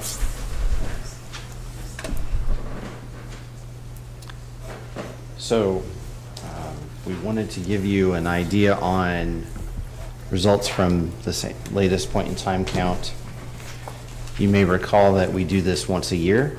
Communities across the country and continuums of care do this as a way to capture sheltered and unsheltered people experiencing homelessness. HUD requires a PID count or housing inventory count of funding recipients for their programs, even though I would stress we have not received funding since the Emergency Solutions Grant ran out over a year ago. We do it anyway so that as we look at potential funding opportunities, that is a data piece we can include in potential grant applications. It's also a way to give us an idea of how we're doing on an annual basis. Overall, the point in time count was done this year on January 25th. We had a number of volunteers throughout the community. After initial training that fanned out at 2 different times during the day and to various parts of the city. We tried to use an app-based type counting system, as well as, if needed, paper tabulation sheets. Our count this year as a raw number was 137. HUD asks to have you multiply that by a factor of 4 to get a more accurate number, which puts us at 548, which means overall we are slightly down by 8.6%.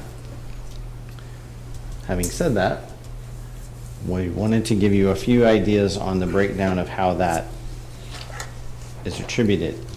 Now, these are percentages and numbers that are based on the feedback we get when we do the point in time count. So it may not always be apples to apples, but these are the numbers that we see as people actually respond to specific questions.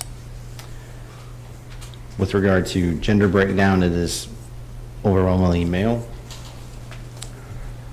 In terms of age breakdown, you will see the changes from one year to the next as they move.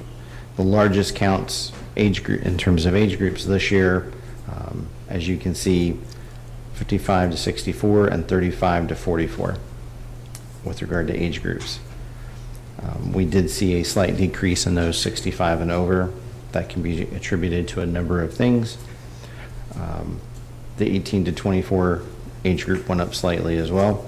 The 45 to 54 was the area that went down.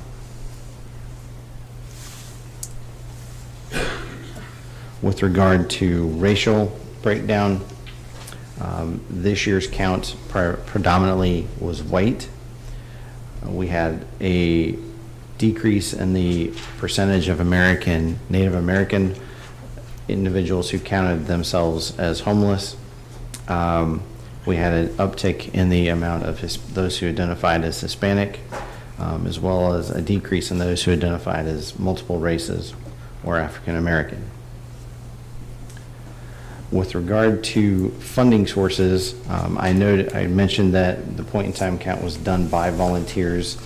Other than the homeless program coordinator position, which is a full-time city-funded position, all of the other work is being done by volunteers, either unpaid interns or actual community volunteers. I had the privilege of walking 3 individuals through a couple weeks ago through training, and one who sat through it again as a refresher, which was nice to see. But what was Erica Genti's position is the only city resources going into the homeless program. The differences that we've made the last couple of years really have been, by and large, the strength of community groups, volunteers, and donations. With that said, most of the work behind the scenes has been focused on the application for the continuum of care. Right now, as some of you may remember, we're in what's called the Northwest Oklahoma COC. That stretches from Seminole to us and then works around Oklahoma City and out to the Panhandle. That's a large geographical area, and that means we're working to obtain resources against communities and groups throughout that region, with the idea that forming our own would give us a better chance to obtain resources that could stay here and be used to help deal with our situation. The COC also is a local collaborative effort. There are groups that work regionally within that, but it is designed to be a strategic approach that coordinates services and housing. The Homeless Roundtable that meets monthly now has been doing a great job trying to coordinate those services and where they can get individuals into housing. But again, more can be done. That's a brief overview, but I would be happy to answer any questions you might have. I don't know that, I mean, this isn't a question, but I was glad to see, you know, the Native American population gone from 33 to 27. I know you've been coordinating with the tribes, and it shows that there's probably some results there. I mean, it may be early to tell, but that was encouraging. Let's see if there was anything else that I'm hoping we get our answer soon on our COC, because I think that would be that'd be a big help. I was also glad to see our number down a little bit. You know, we're never going to be perfect in that count, but I thought the approach that you guys took to it this year was really good, and that you were going out in the middle of the night where you'd most likely catch people at home. And I know that's what other Oklahoma City specifically, I think they do theirs at like 4 in the morning, you know, when they're going to catch people at home. So I think that was a better approach. I actually thought because we were using a better approach, we'd probably have an uptick in our number because we were more likely to find people. But I mean, I think it's encouraging that the number's down a little bit. So in fact, it's been the last 2 years. I think we were a little over 200 2 years ago, 150 last year, and 137 this year. I know we'll do it again the last week of January. Correct. Next year, and everybody sitting here is welcome to come volunteer and walk the woods and Absolutely. And help. So good opportunity for everybody to pitch in. That's all I had. Anybody got anything else you want to ask? Or May I ask where the count was performed? Absolutely. Like, where did they go? Like, is there certain spots or? The entire community. Basically, they would start, for example, where anecdotally or where people had said, I've seen encampments here, or I know there are people that stay in this area. They would purposely try and go to those locations, and then others where it may appear that there could be encampments or people staying. Okay. So if it was an obvious location, people a team would go there, but otherwise teams would go where they thought different things had been reported. And I know we had homeless folks who kind of volunteer and help at the resource center that kind of acted as guides, is my understanding, that they know where encampments are, and they would also, you know, they would tell us where they were, but also they had relationships with those people so that you weren't as likely to be perceived as a threat, and they would be more open to, you know, at least talking when you got in there. So I think that was very, very helpful what those folks did for us. Any other questions? All righty. So we will move on then to, I think you've got the housing infill palette, which we've all been anxious to see, so. To quote Monty Python now for something completely different. Sorry, it just came out. Welcome to a much awaited and desired presentation of the housing infill palette. This is a project community development started last year. This was a project that was initiated because we were hearing a number of things said to us back in 2022 as we began the development code. And as we were working through different community discussions in the Love Your Block program, one of the things we heard was it's very difficult to build in the southern half of the community. People have to buy 2 or 3 lots. It's hard to do infill here. It's just difficult, period, but it's really hard to do infill. So we actually had money approved in our department operating budget to hire an architectural team to initiate these plans. They've been working over the last 11 months to get that to us, and so we want to walk through the different designs tonight.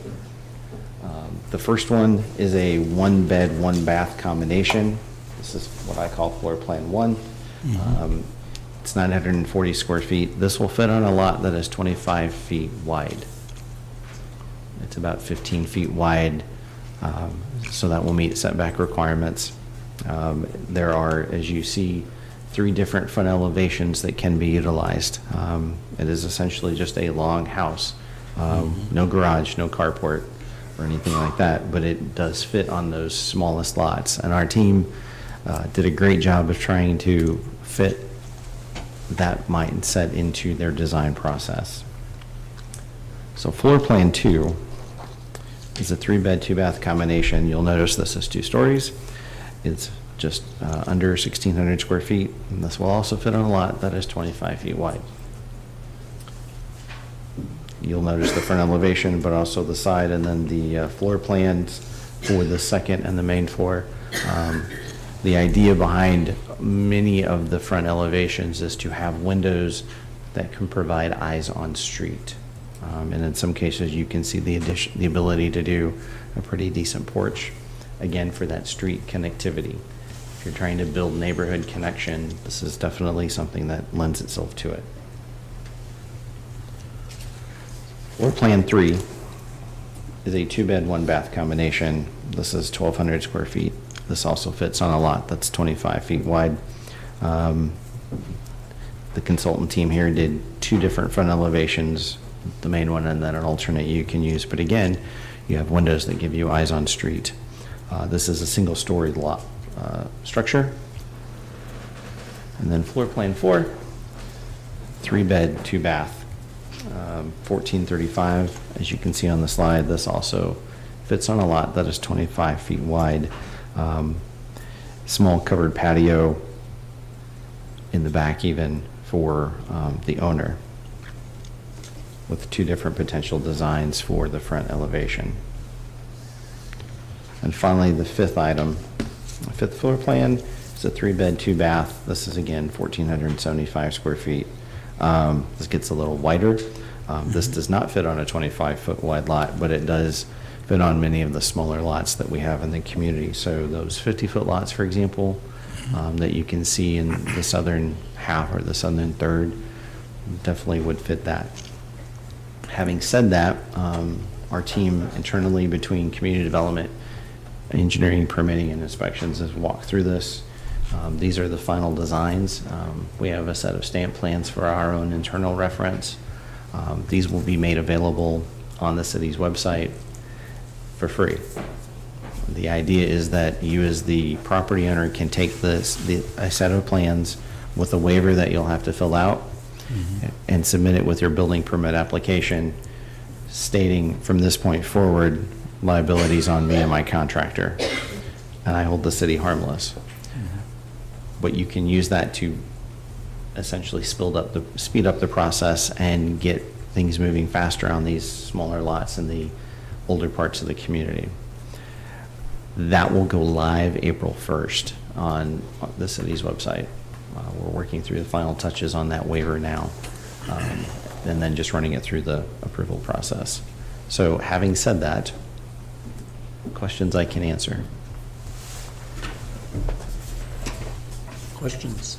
I'm just glad to see it moving along. Yeah, absolutely. The house plans look great. A lot of them look historically accurate for those neighborhoods that it's hard to fill those smaller lots, and we'll move things along so people can have nice homes in those areas that otherwise it was really hard to fit a project in. That's great. Thank you, guys. The architectural team did a really good job of trying to actually even drive some of the streets, particularly in Ward 3, to make sure they could get things to work well.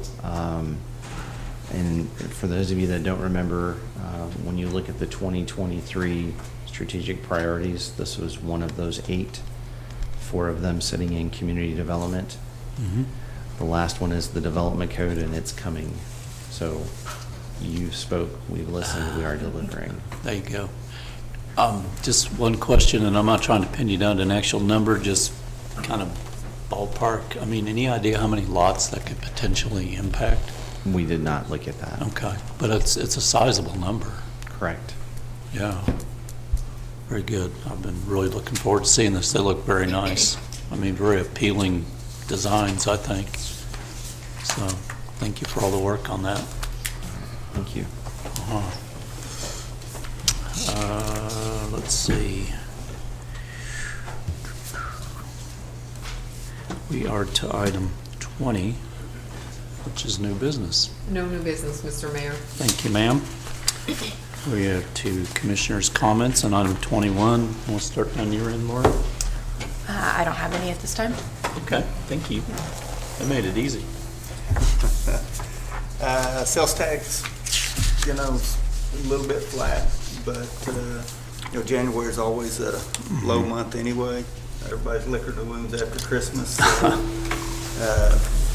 the other side is kind of interesting to look at the graphs, how we mirrored. Everybody is pretty well the same as we are as far as the ups and downs. So it's kind of interesting to see the population bases of equivalent cities is almost identical to what we are.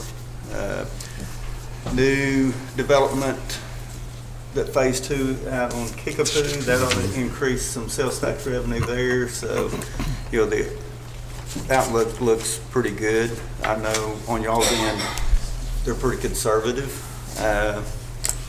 On a different note, and Ricky mentioned it for everybody to kind of get educated on the bond that's fixing to come to the vote for the school district. It's an important vote, so hopefully everybody will be educated to get out and vote on that. That's about all I got. Thanks, sir. Just want to thank staff for prepping all of the agenda, all the work that goes into it. Appreciate it. All the information, the tax information was nice to see, like the way you had it broken down. It answered some questions that were asked earlier. Someone made a statement that we had the highest tax rate, and it was right on your report. So I wrote them down. Yukon, 4%, Shawnee, 4%, Muskogee, 4%, Ardmore, 3.75, Enid, 4.25. I mean, we're not the highest. We're right in line with our peer cities, and just wanted to clarify that because we had the numbers right in front of us. So that's what I've got. Thank you, sir.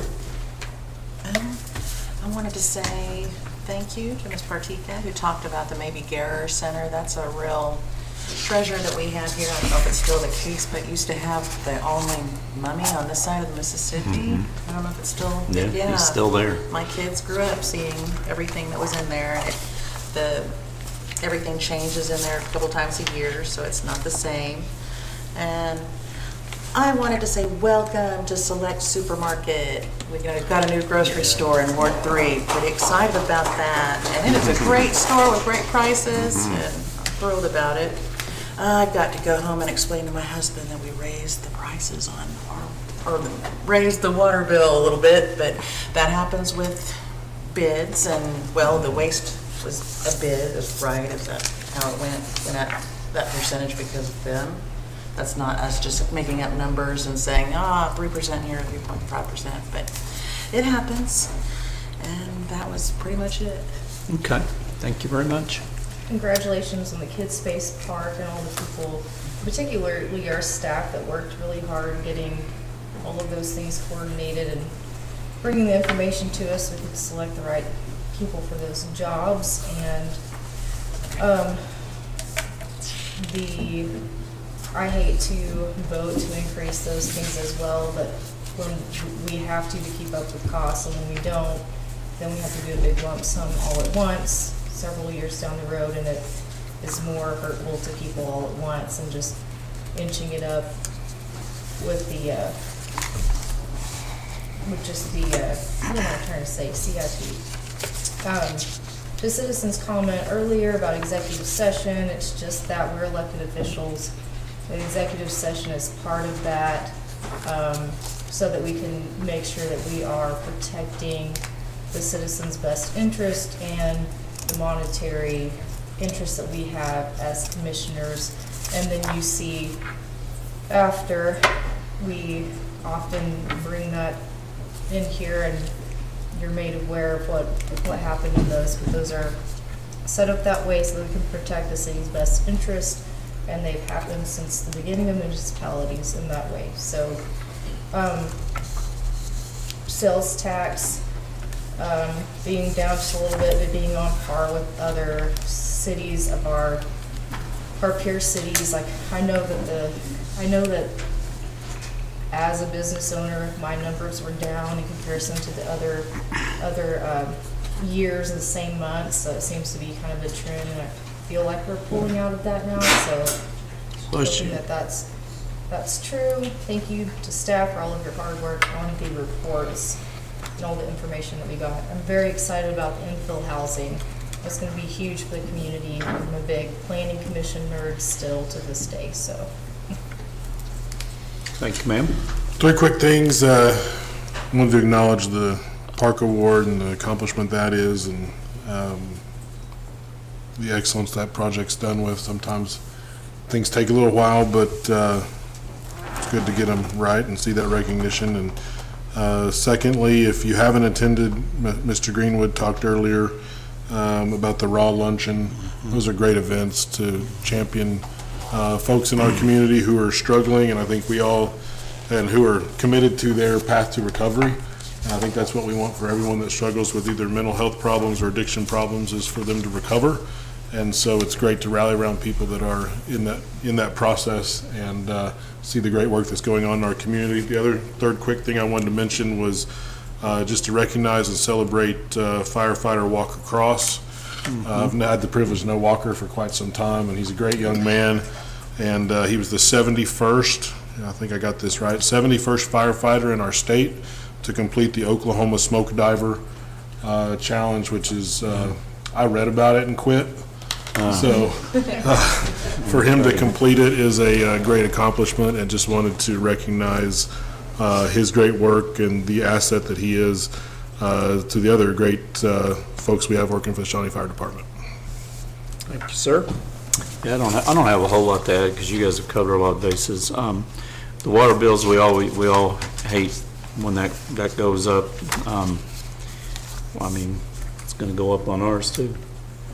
Yeah, none of us like it, but I sure don't want to get back in the situation I know 3 of us were in 6 years ago, and we had to go a big increase, and that's really hard on people. It's much better to do that tied to the CPI and do it a little bit every year. And fortunately, because inflation is down, that it isn't as much this year as it was last year. So that is good. I also want to thank staff for all the hard work on everything you've put together tonight, and all the information that you've shared, and all the reports.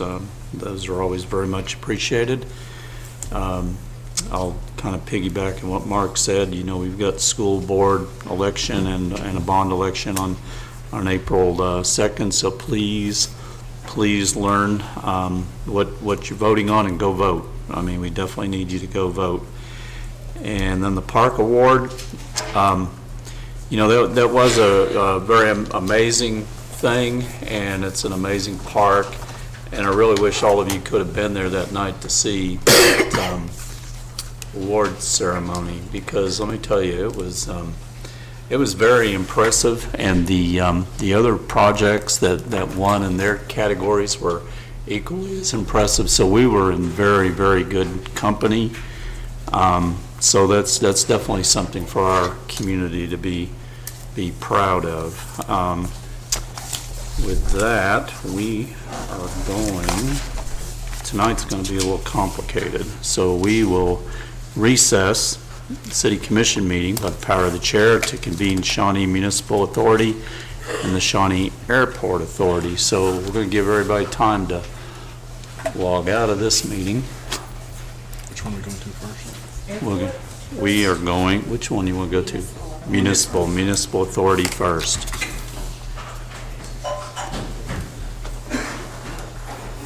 And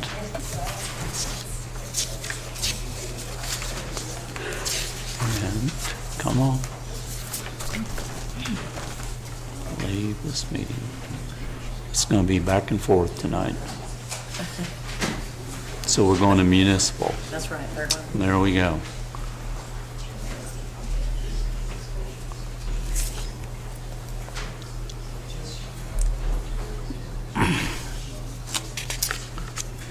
Everybody good? Everybody good over here? Lisa, you good? All righty. With that, I better get to my right page here. So item 1 is we will consider the approval of the consent agenda. Does anybody have a motion on that? Move to approve. Thank you, sir. Second. Daniel and Darren. Motion and a second for approval of item 1. We'll call the question. You're back. Good for you.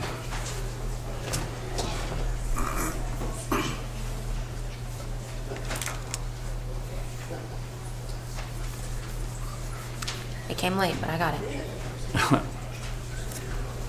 And motion passes 7-0. Item 2 is new business.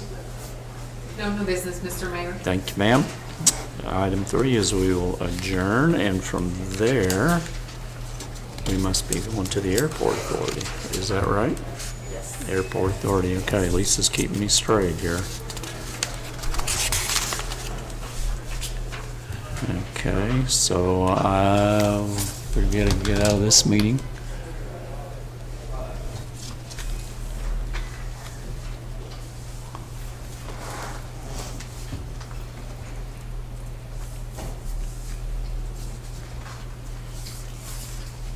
Got quiet. Everybody get in? No. Everybody good? Okay. Lisa, you good? All righty. Item 1, let's consider approval of the consent agenda. Move to approve. Thank you, sir. I'll second. Darren and Mark. All righty. We have a motion and a second for approval of item 1. Call the question.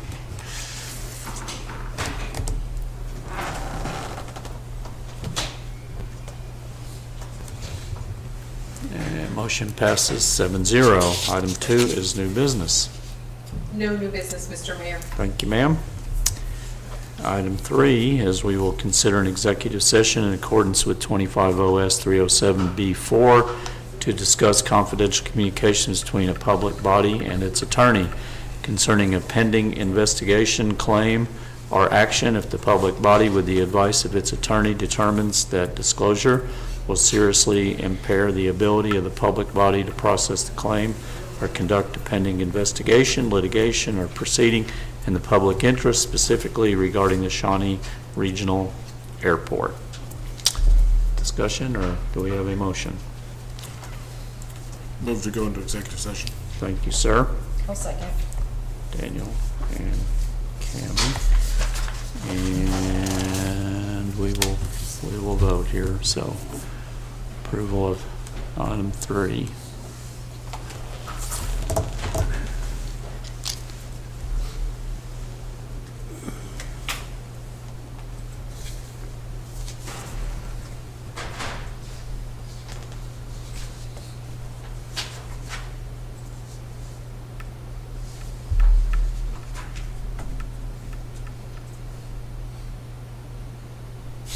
It passed 7-0. Okay, thank you. We'll never see that, but thank you so much.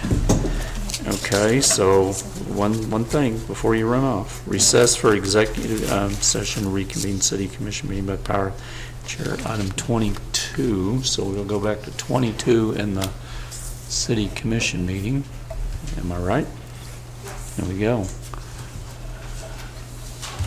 Leave this one, go back to 22.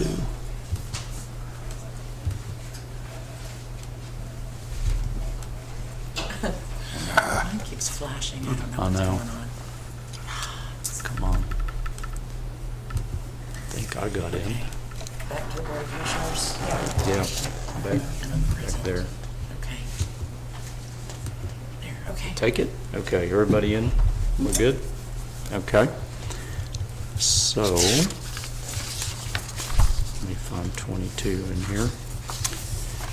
All righty, so we will consider an executive session in accordance with 25 OS 307B4 to discuss confidential communication between a public body and its attorney concerning a pending investigation, claim, or action if the public body, with the advice of its attorney, determines that disclosure will seriously impair the ability of the public body to process the claim or conduct a pending investigation, litigation, or proceeding in the public interest, specifically regarding ACLU letters.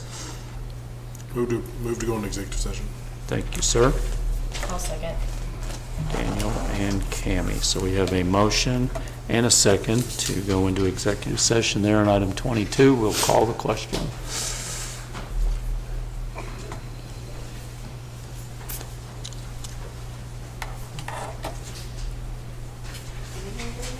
Yeah. Oh, just There we now. go. Just now did. That one must have been going uphill. Yes. Commissioner Matthews? Yes. Commissioner Engels? Yes. Vice Mayor Rutherford? Yes, I voted. Commissioner Frazier? I voted too, yes. Yeah, it's just going slow. There's a delay from here to there. Yeah, it's a long ways. Motion passes 7-0, so we will go down the hall and we will be back in a little bit. I think there's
Discuss an executive session in accordance with 25 OS 307B4 to discuss confidential communication between a public body and its attorney concerning a pending investigation, claim, or action if the public body, with the advice of its attorney, determines that disclosure will seriously impair the ability of the public body to process the claim or conduct of a pending investigation, litigation, or proceeding in the public interest, specifically regarding ACLU letters. Any discussion? Seeing none, then we will adjourn from our city commission meeting, and we will reconvene the Shawnee Airport Authority at item 4.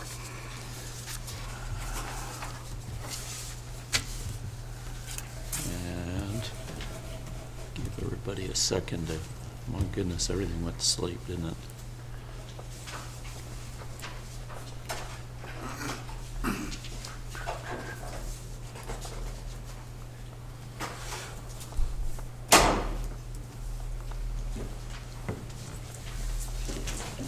Not that we'll need in there much.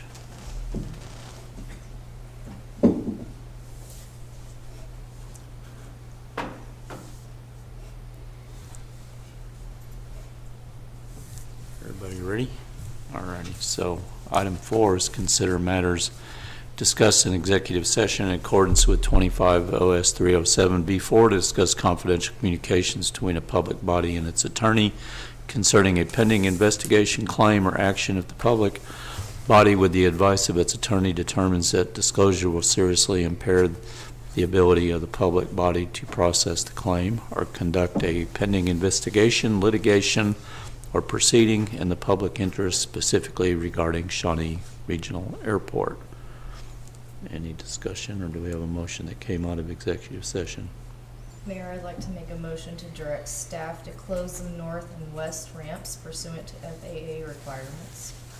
Direct staff to solicit an RFP for a public and private partnership, and direct staff to engage in maintenance activities on the south ramp. Thank you, ma'am. Second. Okay, we have a motion by Cammie, second by Darren. And we will call the question. Mm-hmm.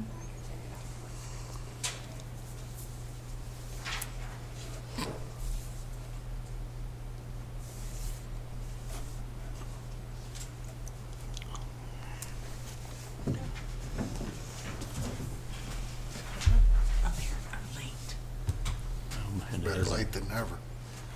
Yeah, which, that's what I've got right now, is never. Yes. Yes, ma'am.